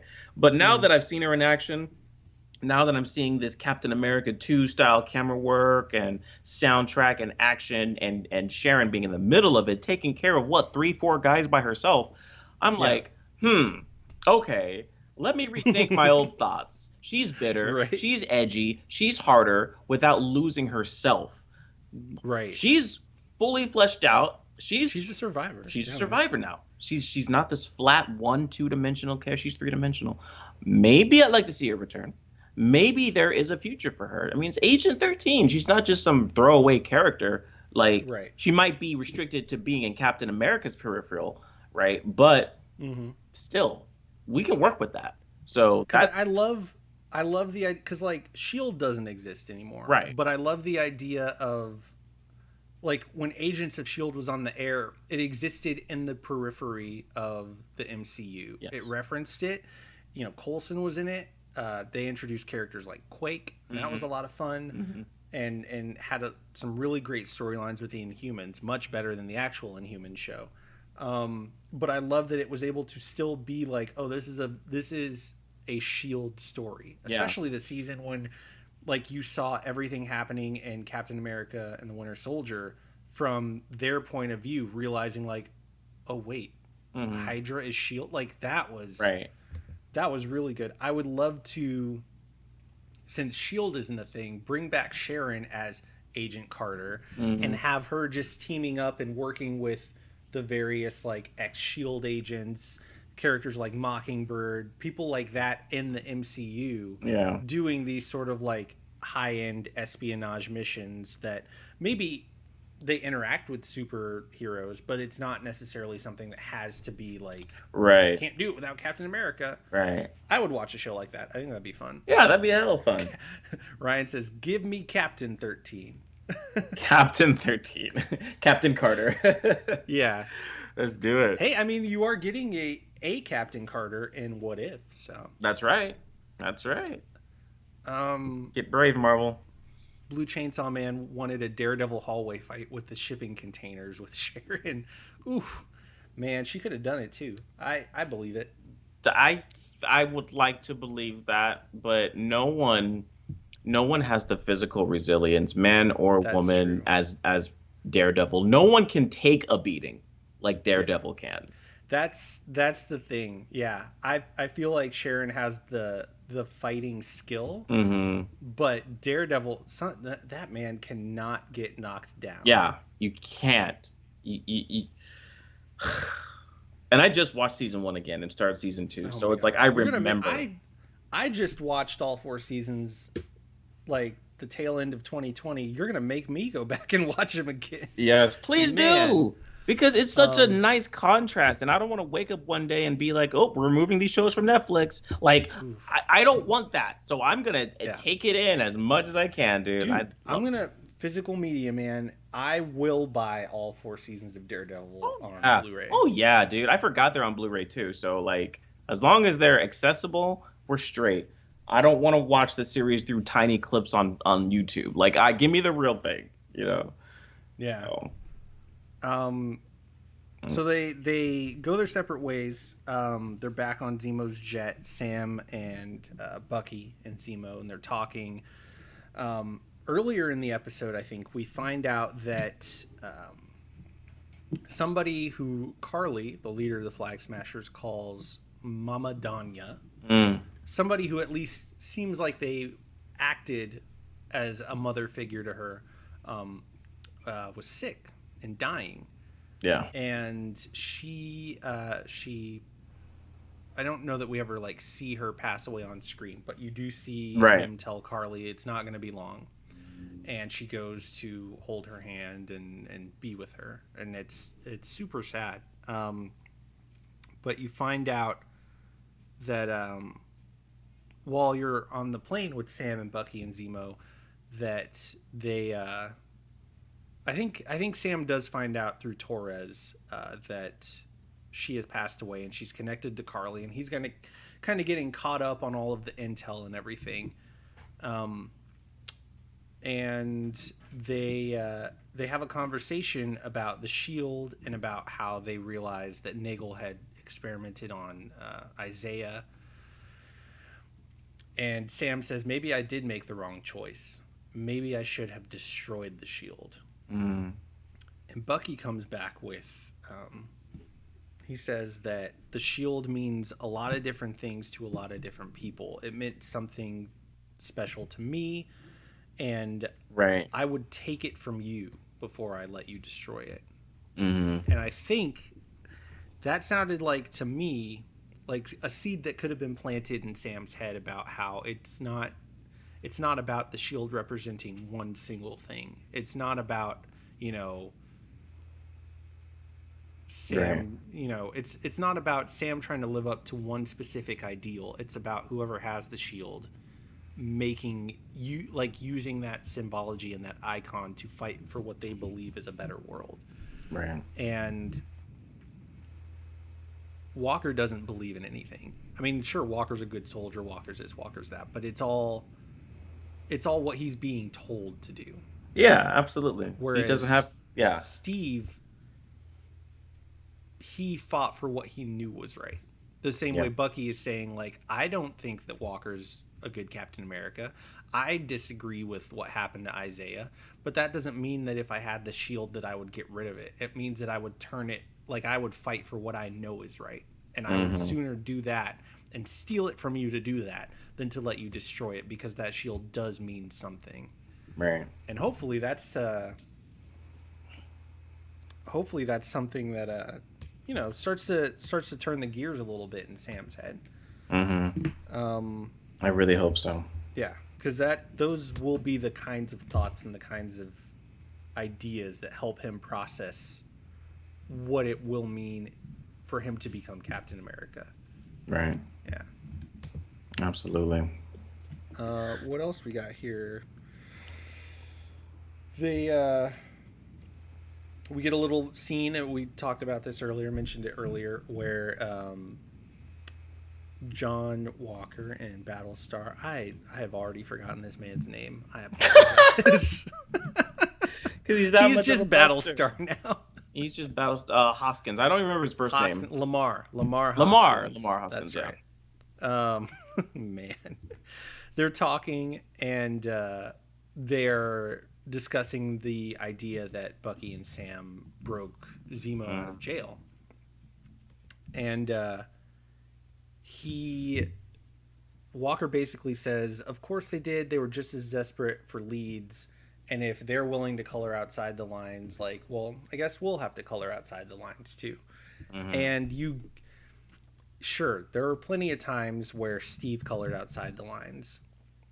But I think that's because for him, the lines were never the most important thing.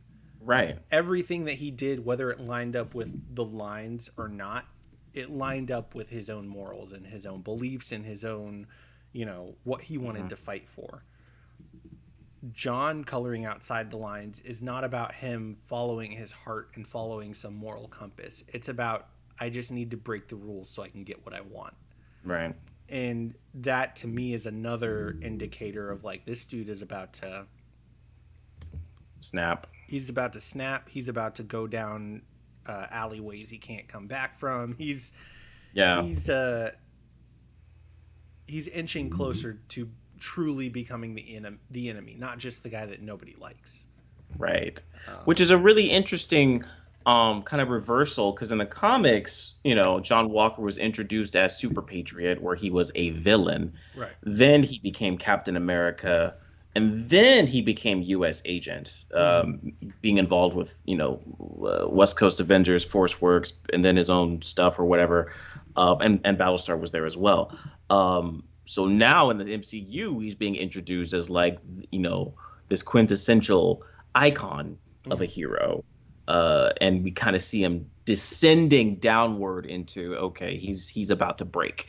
And I hope that the series doesn't end with him becoming a villain. What I want to see in the next 3 episodes is whether Lamar agrees and is with them or not. I want to see both of them get their superpowers from the Power Broker, which is comic book accurate. And then I want to see that descent, that John Walker descent into villainry. But I also want to see redemption at the very, very end. You know, just like, I mean, you'll get this reference, just like Riddy from Gundam Unicorn. Right? Oh, like, man, it's begun. We're talking about Gundam. Like, he's a good guy in those 7 episodes up until episode, like 5. And then 6, he's a villain. And then 7, he's redeemed, you know? So that's what I want to see for John Walker. Yeah. We will talk about Gundam. We are neck deep in Marvel right now, and we love it. And we've got some more fun stuff lined up, more Marvel, DC for sure. But you will hear us talk about the heroic giant robots of the Gundam universe, and you It will will be. love it. We It will will be. show you why it's lovable and worth loving. Yes. It will be a disservice to everyone, including us, if we don't try to do that. Yeah. We will shame our forefathers if we don't talk about Gundam. We will gladly shame them. Oh, man. But yeah, we hear about Walker and Hoskins coloring outside the lines. We get a glimpse of the Flag Smashers, led by Carly, raiding a global repatriation council, GRC, kind of like a camp for people who are displaced, still waiting to get into new homes, back into their old homes, back into society. It's a building where they have them housed, and they also have just huge storage lockers full of food and stuff. The Flag Smashers tie up the everything. They tie up the guards. They tie up the people. They raid the storage lockers. One of the guards points out, like, you know, you're stealing all this kind of stuff, and Carly's like, you had 6 months worth of food. Man, it's tough. Like, I get where she's coming from in the sense of, like, you know, you're helping these people, but you've forgotten these other people. Right. But I don't feel like we ever got the idea that, like, they were wasting the food, because we know for a fact that there were people in that building who needed it, right? Right. And I think we are kind of left in this, you know, conundrum for a second where we're just like, oh, is she good or bad right now? Like this. Right. Like, she's right on the edge, and we don't really know. I like her, you know, but that doesn't mean she's not a bad guy. Yeah. And I think we are given maybe not a definitive answer, but definitely told to lean one way more than the other in the next scene, because they're making their getaway. Carly does not get back in the car she came in. She gets in the car with another one of the Flag Smashers. And she is being very kind of shaky, telling the guy to buckle up, telling him we need to, like, get out of here now. And before they do, her car explodes right next to the building, just destroying it, setting it on fire. And the guy is like, what are you doing? How could you do that? There were still people in there. And she says, well, this is the only language that they will speak. That they speak, that they understand, Yeah. And in that moment, I think she has at least taken a bold step away from being a kind of Robin Hood into a terrorist. Right. And it's tough because, I mean, it's easy to empathize with her and with the Flag Smashers as a whole and what they are fighting for.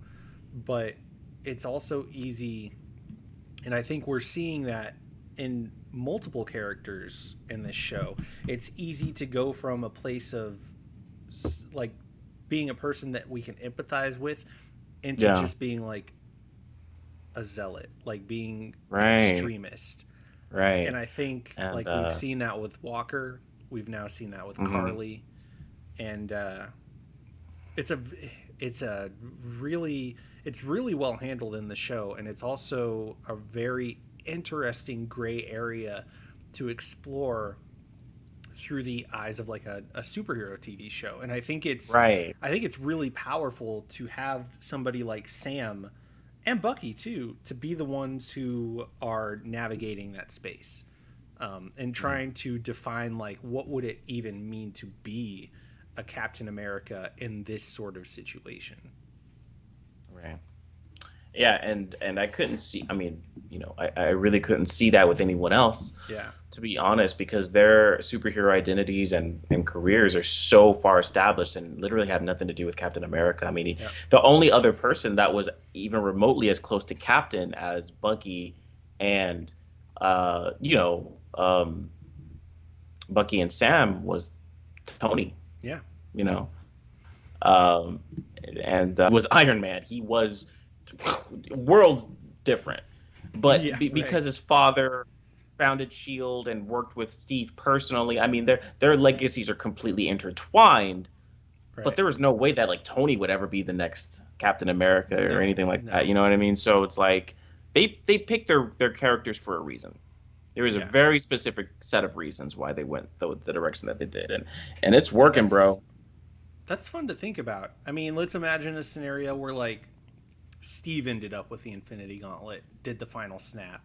And then let's imagine that, you know, Tony returned all the Infinity Stones and came back because he's got no one to like stick in the past for, right?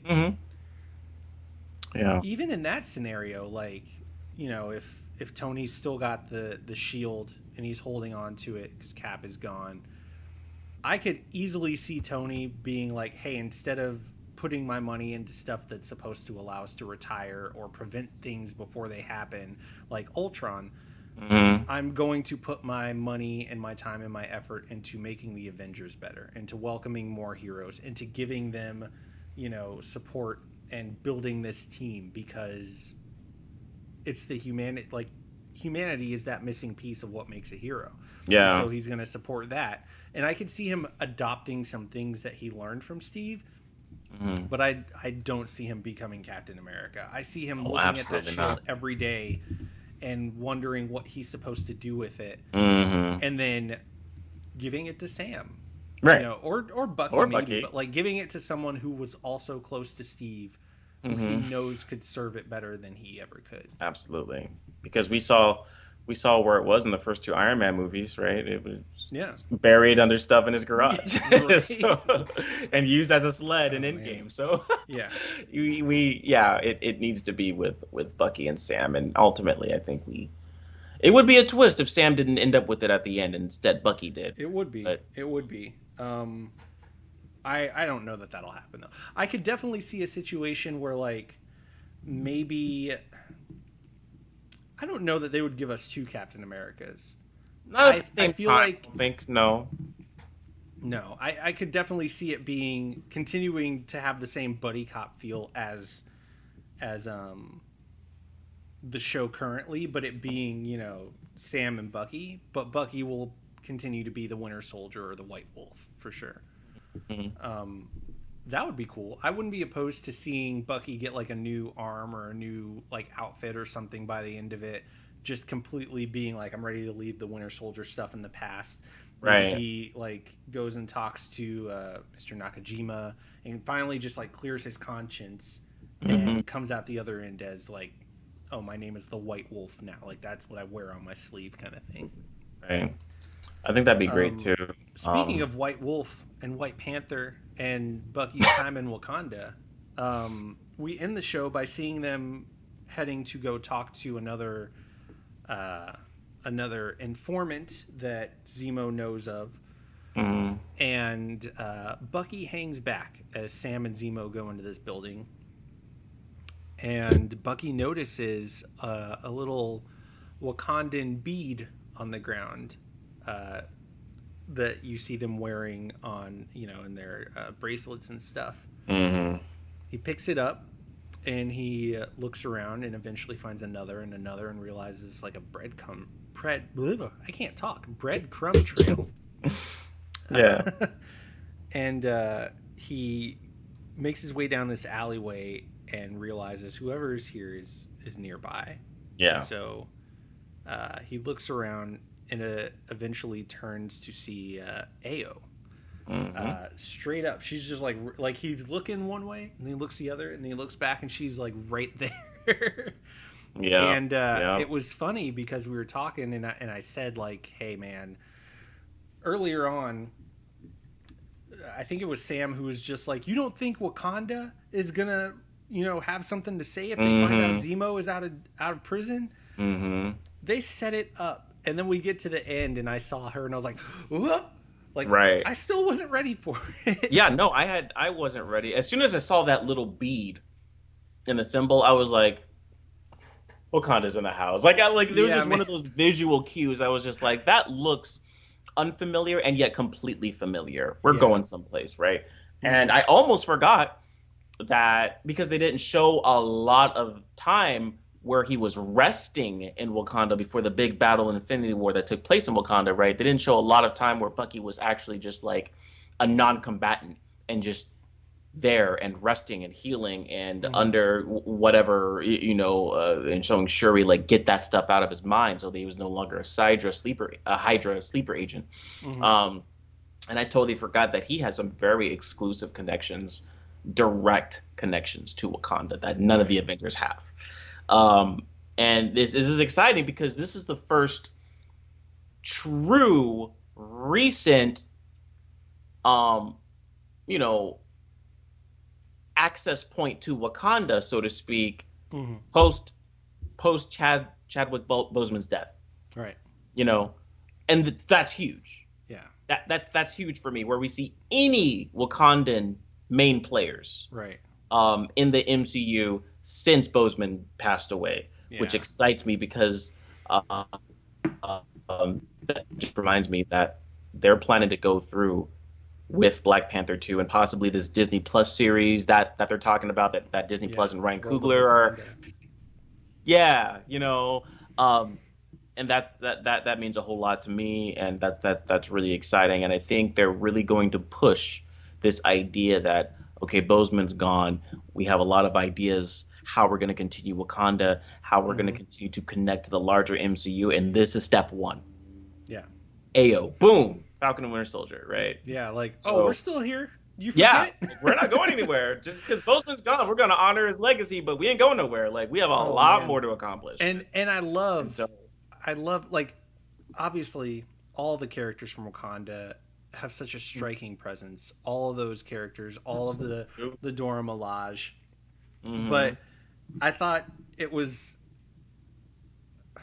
iconic. I thought it was a smooth move to the same character, Ayo, who we first meet in, I think it's Civil War. War, yeah. When she is like right in Black Widow's face, and T'Challa has to be like, "It's fine, don't worry about it." To have she has such it, like, I'm not gonna fight her. I'm not trying to start nothing with Ayo. Right. She's gonna fold me in this big. Yeah. Like, I'm not trying to do it. Yeah, she looks so like to she have could her fight be there, a it's like tree in half. Like, she looks tough. Yeah. Don't mess with Ayo. And when she says, like, I'm here for Zemo, I'm like, okay. All Take right. him. He's over there. He's right there. He's in that one. Get me out of it. I'm sorry. Like. Oh man, I gotta. Excited. He's right over there. Yeah, just take him. But I'm excited to see where episode 4 is going to go in regards to Ayo. I don't think we're gonna get like more Wakandan characters necessarily, but unless we see him take a little trip to Wakanda as a result of the show concluding, right? Like that's kind of where my thinking is I'm already of the mindset of, okay, the show's gonna end with Sam finally reclaiming the shield, taking up the mantle of Captain America. But what's Bucky gonna do? Yeah, get around and be Sam's sidekick. What is he going to go do as the Winter Soldier? Or the White Wolf, right? So right. I think that there's a huge possibility that he may just need to get out of Europe, stay away from America, and just go back motherland, right? And see how he can continue to contribute there and return everything that he was given. I would love to know. I would love to know the production schedule of this and how that lines up with when Chadwick Boseman passed away and how that might play into the story they're telling. Because I could imagine. I don't know if they would do this, but it would be cool to. I wonder if that scene of Sam and Bucky that we see in all the trailers, both of them kind of like throwing the shield around together, is toward the end. Like maybe they've already sorted out the Flag Smashers, sorted out U.S. Agent, all that stuff. And this is a moment where they've saved the day, so to speak, and now it's just like Sam has decided that he's going to become Captain America, but we haven't seen that yet. Right. And it looks like they are in Louisiana. Like it looks kind of swampy around where they are. So maybe Sam has gone home and he's like sitting with it, just thinking about what he's about to do.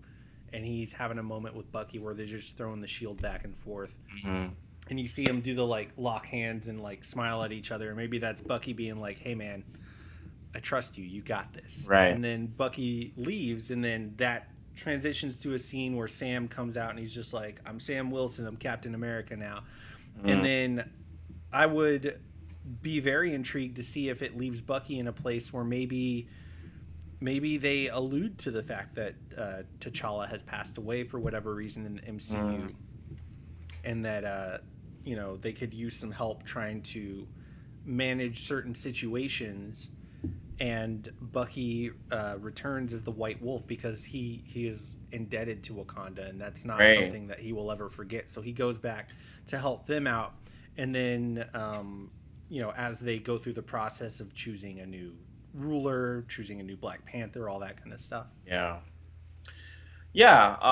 think that's an extreme possibility, and it's also a possibility too. And I have to keep this in mind, right?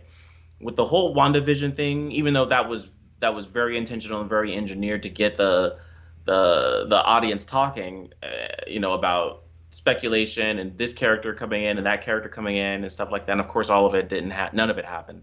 Right. But which again was a great thing. I think the same thing could possibly happen with Falcon and the Winter Soldier.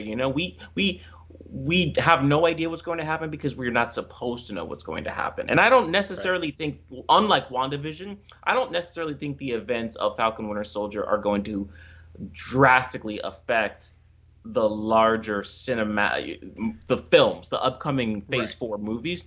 I don't really think that. But these characters, they will return to some capacity. And hopefully we see them on the big screen. I mean, I know the films kind of have to balance returning some old characters like Black Widow and Thor in particular, because Black Widow's a prequel, with these new and Scarlet Witch and Doctor Strange with these newer characters like Shang-Chi, and we'll see how the Eternals mixes into the mix down the road or whatever, while we get Moon Knight and Miss Marvel on the small screen and blah blah blah blah blah. But with Falcon and Winter Soldier, it'll just be really interesting to see, like, is this just a really self-contained saga like Daredevil, Jessica Jones, and all of them, or will this actually ultimately affect Phase 4 in some drastic way? Maybe we'll see the real Baron Zemo as a full-fledged villain, right? Pop in one of the films, or maybe we'll see the Power Broker program lead to a new wave of supervillains that Phase 4 heroes are going to have to defeat somehow. It's also interesting, now that we're talking about it, thinking back on WandaVision, really the only, I can't say the only, I mean, there were definitely some things in that show that when they are addressed on film, if you haven't watched the show, it'll be interesting to see how the film addresses it, because stuff like her kids, why is Vision white now, all that kind of stuff. If you haven't watched the show, you will go into Doctor Strange 2 and be like, what? I have a feeling that with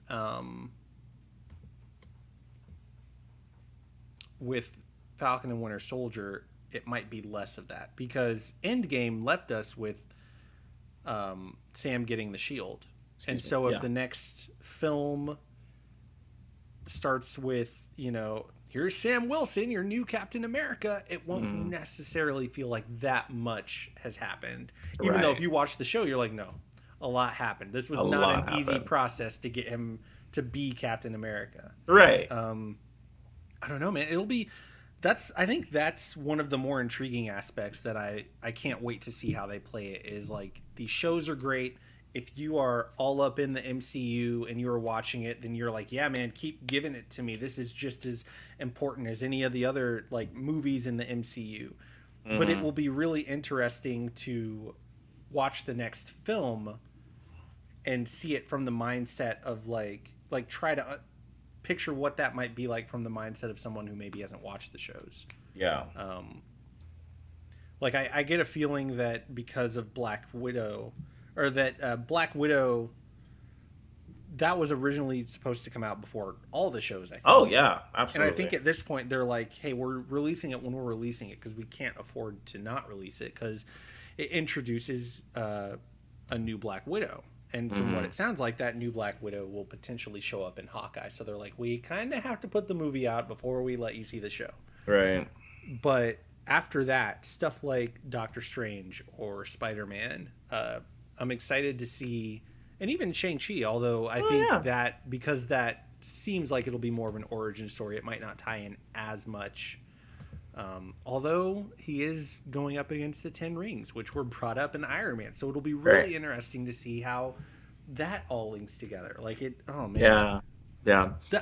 I think that's part of my frustration with DC is like, I am living for all this interconnectivity and these cross threads and references and callbacks, but also letting like everything is such a good story standing on its own that like you can watch it and appreciate it as its own movie. You can also appreciate it if it's a sequel as a chapter in one character's, storyline. And you can also appreciate it as one chapter in the larger Marvel universe. And so like, God, it's like you can watch something 3 times in a row and each time appreciate it in a completely different way. Right. I love that so much. That is really nice. But I'm sure DC will figure something out that works for them. In my opinion, they already have, and it is not them. They can't copy Marvel.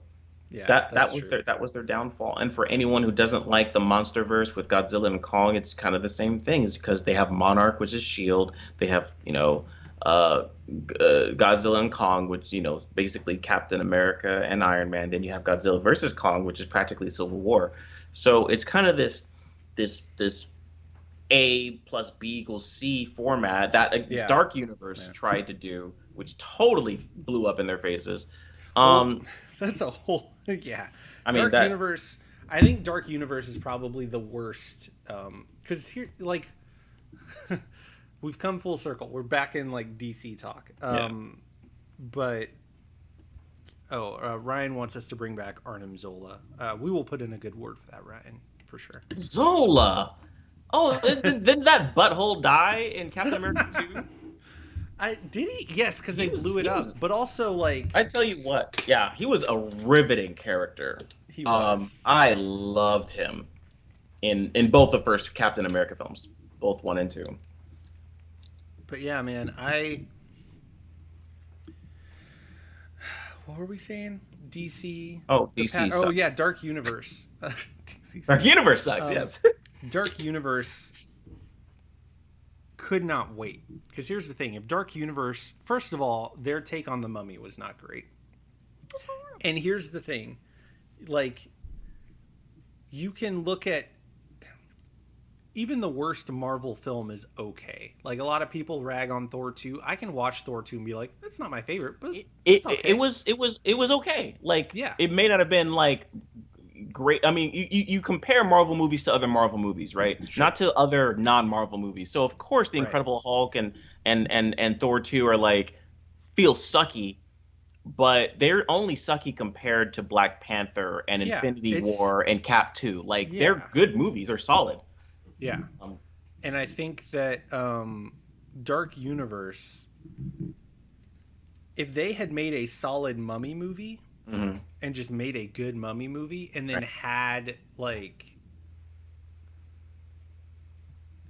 Russell Crowe and whatever organization he was a part of just kind of there in the background, maybe they were the ones secretly funding the dig for the Mummy or whatever, like that would have been fine. But they had to go in way too hard. Way too hard. Way too fast. Make it like, oh, halfway through the movie, here's Mr. Hyde. And it's like, huh? Yeah, dude. And like, there was like Dracula's skull or like the Wolfman's skull or something like that on display. I mean, it wasn't a Mummy movie. Here's the thing. You can mimic the Marvel formula. And it might feel derivative, but that doesn't mean it has to suck. You might be able to say, like, this is pretty Marvel-y, but also it's not bad. It just feels a lot like Marvel. Right. That doesn't mean it's the right way to go, but you can do it and have it not suck. The Dark Universe sucked because the Mummy sucked. Mm-hmm. It was just a bad movie. Yeah. Yeah, because like to me, it's a no-brainer. Like you have this dude, Van Helsing, who's a monster hunter, right? And you want to introduce this organization that is, investigating monsters. Cool. That's a great way to tie all of those films together. You want to have the first one be The Mummy? Awesome. Have it just be Tom Cruise as the new Brendan Fraser in some sort of modern day set mummy adventure.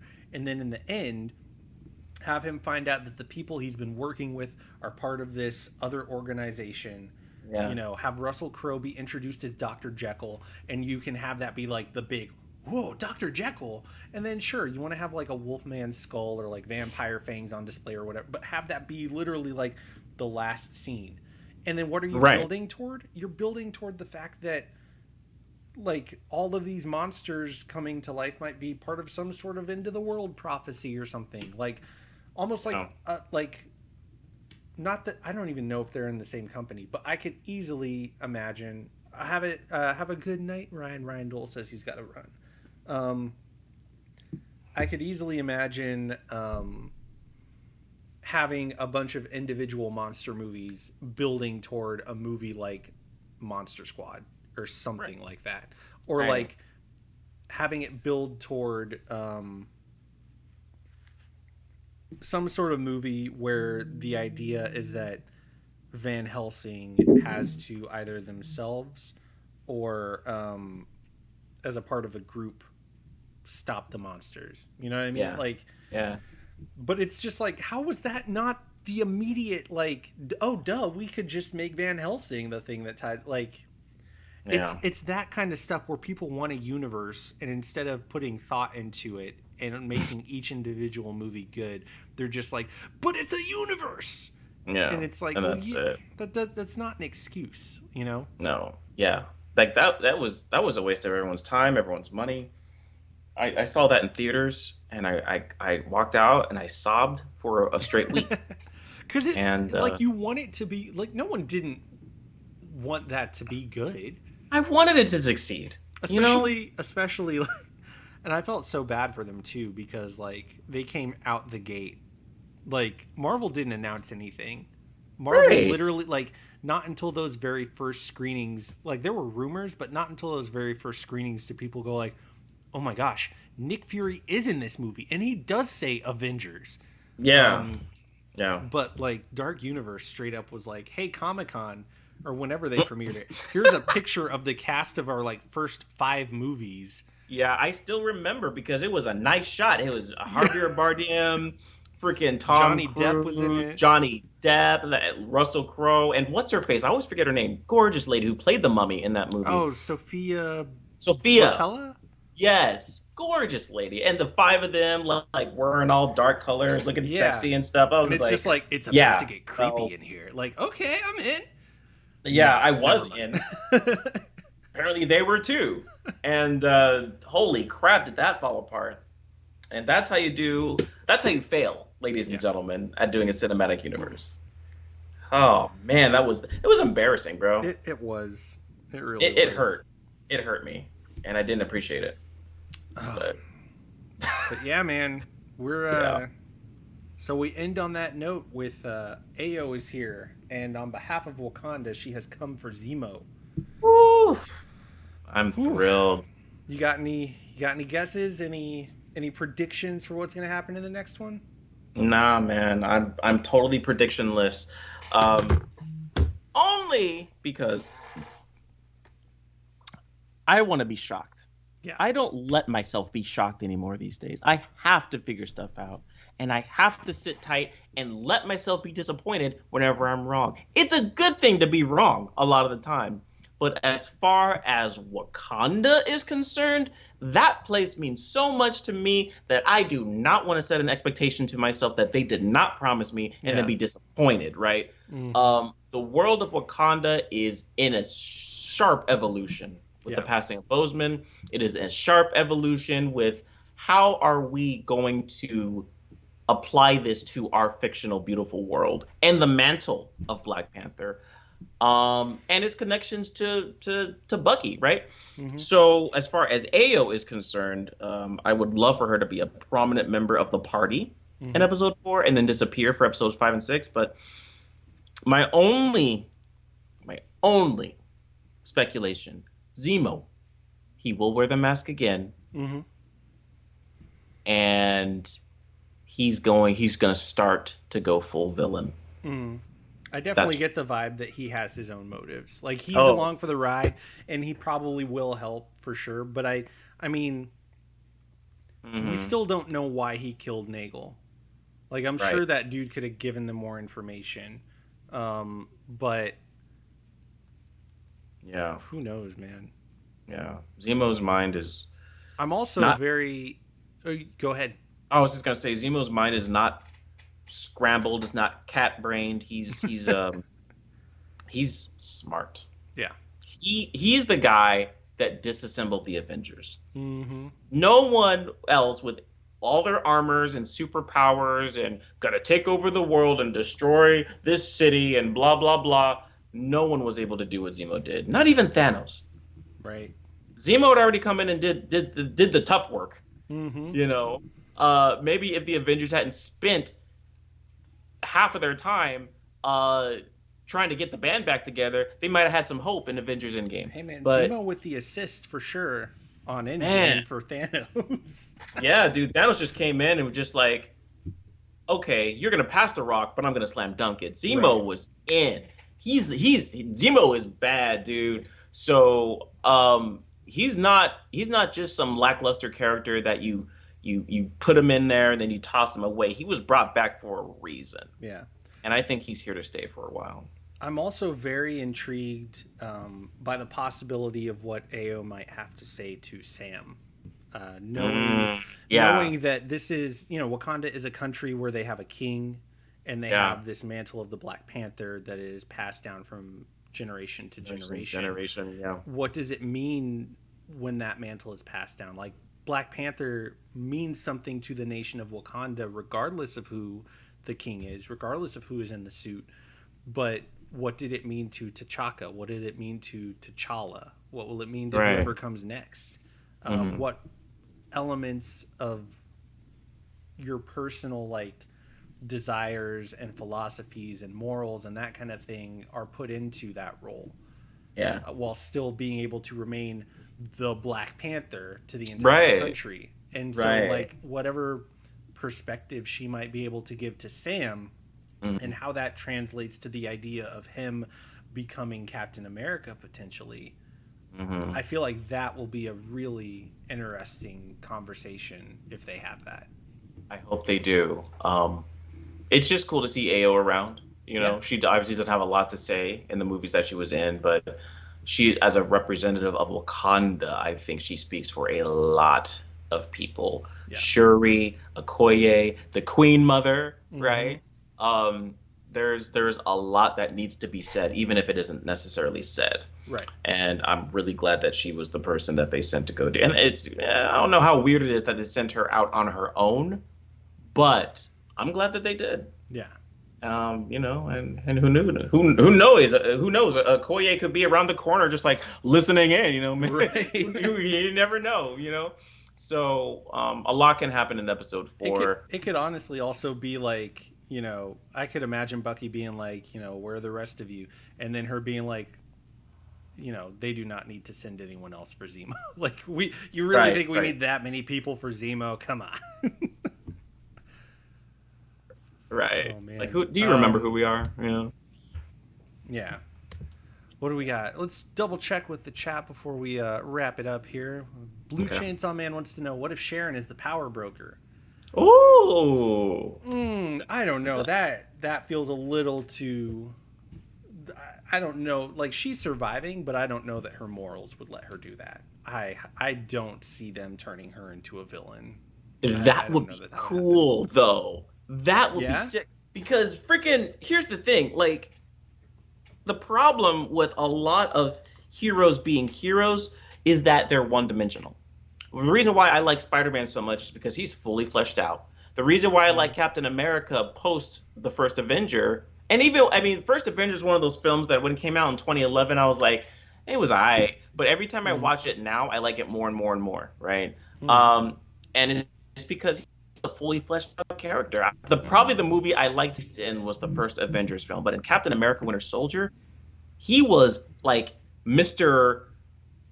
Anti-government. He was Rage Against the Machine. He was Linkin Park. Okay, so like it shows, and it shows. He needed that yeah, that dichotomy of like the world he existed in and the world he exists in now, because who he is and what he was fighting for and what was leading him to do the things he did not change.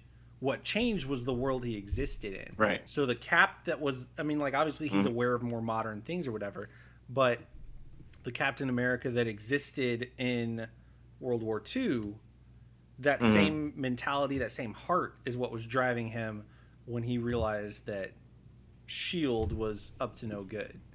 And I love that about him, because it does take him from being like, of course he's the all-American flawless hero in World War II fighting the Nazis. There's no room for gray there.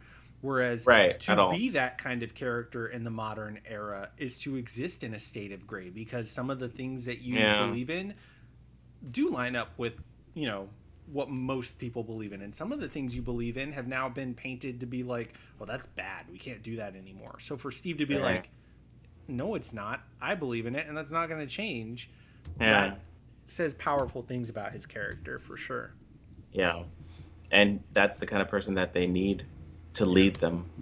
And that's just one of those things that makes them a great leader. I mean, they all have leadership qualities as Avengers individually. Even the Black Widow, obviously, Captain Marvel, obviously, who in my mind is like the obvious candidate to be the next Avengers leader. But any of them could. And in the comics, most of them have at various points. Everyone's been an Avenger, you know, because there's so many teams of Avengers now. You know, there's Dark, Savage, Secret, Mighty, West Coast. I would love, I'm thinking about this now. I would love for there to be like a ceremony at the end where Sam is taking up the shield of Captain America, and like have a couple Wakandans there, have Rhodey there, have Bucky there, kind of like in the first episode where they had this monument where he was passing the shield or whatever, except he's reclaiming it. Oh man, that'd be tight. Have Carol there, because Air Force Pride. I mean, just like everybody looking up to Sam, just like, hey man, you might not have got a ton of time to shine previously in the previous films and phases, but like people recognize you, man. Like people know who you are. People trust you. You have earned this shield.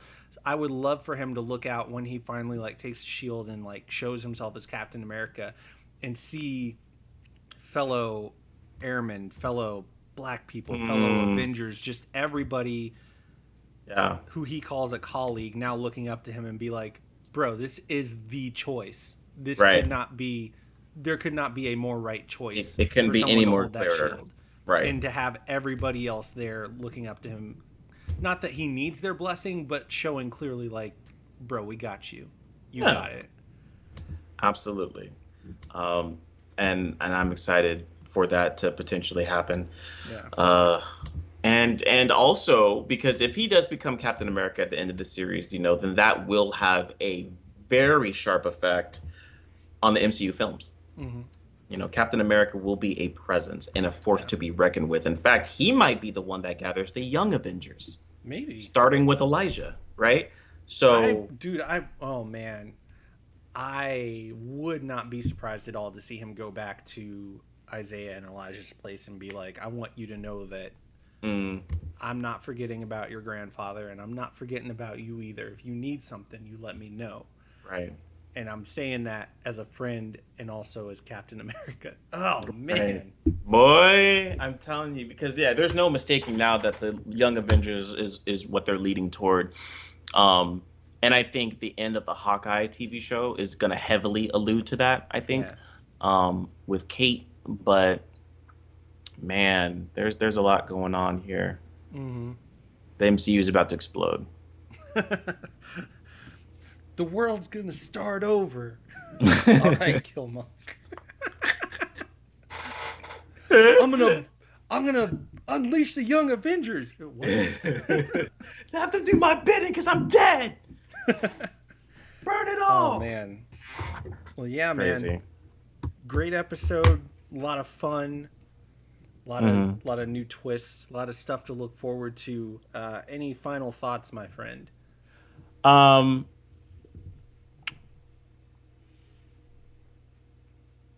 I'm very, very proud of them for this. This show, and this will be my final thought. This show is setting a standard, a totally different, not higher or lower than WandaVision, but differently, right? It's not horizontal. It's not vertical. It's horizontal. Like they're both setting standards for superhero television. And how its audience can relate to them. This isn't like Sam Raimi's Spider-Man films where half the time, yeah, we can relate because Pete's just a poor college student and his landlord's bugging him about rent. He can't tell the woman he loves that he loves her and blah, blah, blah. This is like, we're talking about grief. Yeah. We're talking about identity. We're talking about legacy. We're talking about racism. Wow. The future of superhero media has some stepping up to do. And Marvel is the first one at the front lines, setting the standard, taking the big risks. Yeah. For other shows in 2022, 23, 24, 25 to stand upon and say, Marvel did it first. Let's see if we can do it better. Yeah. And Falcon and Winter Soldier is one of those shows. So I'm impressed. 3 more episodes left. Let's get it, Marvel. Let's get it. 100%, dude. I honestly couldn't have said it better.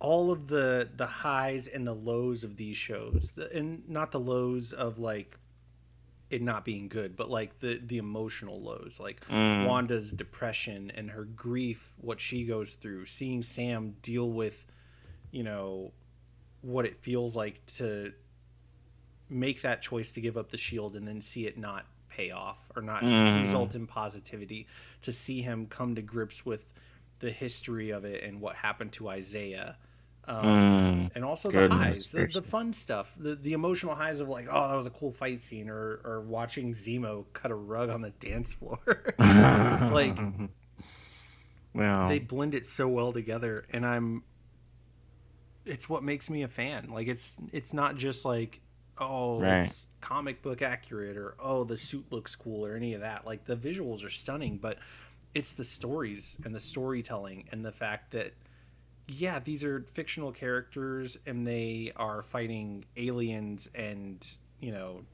Nazis and super powered villains and all of these kinds of things, but they're still people, and they're not allowed to tell their stories with as much verisimilitude and as much care and compassion and empathy as if it was a real person who really existed. And that's powerful, and I love it. That's very powerful. I don't know that it's something that I will ever get tired of, and I'm ready for more. I'm definitely ready for more, man. It's gonna be huge. All right, everybody. Well, thank you for joining us for another episode of No More Heroes here on the Yes Have Some channel. Please, if you haven't already, like the channel, subscribe to the channel, follow Yes Have Some on Twitter, on Facebook, on Instagram, on, I don't know if they're on more things, but if you can look, and if they're on there, follow them. Join us. Come hang out with me and Justin and all of the other awesome people that are a part of this community in the Yes Have Some Group Therapy Facebook group. Go to Facebook, search for Yes Have Some Group Therapy. Request to join the group. One of the mods will add you. The only rule is no memes unless you want to get on Ryan Dole's bad side. But honestly, I don't know if Ryan Dole has a bad side. He's a good-looking man. But anyway, with all that said, we will see you next week for the 4th episode of Falcon and the Winter Soldier. Oh my gosh. And until then, we're with you to the end of the line, everybody.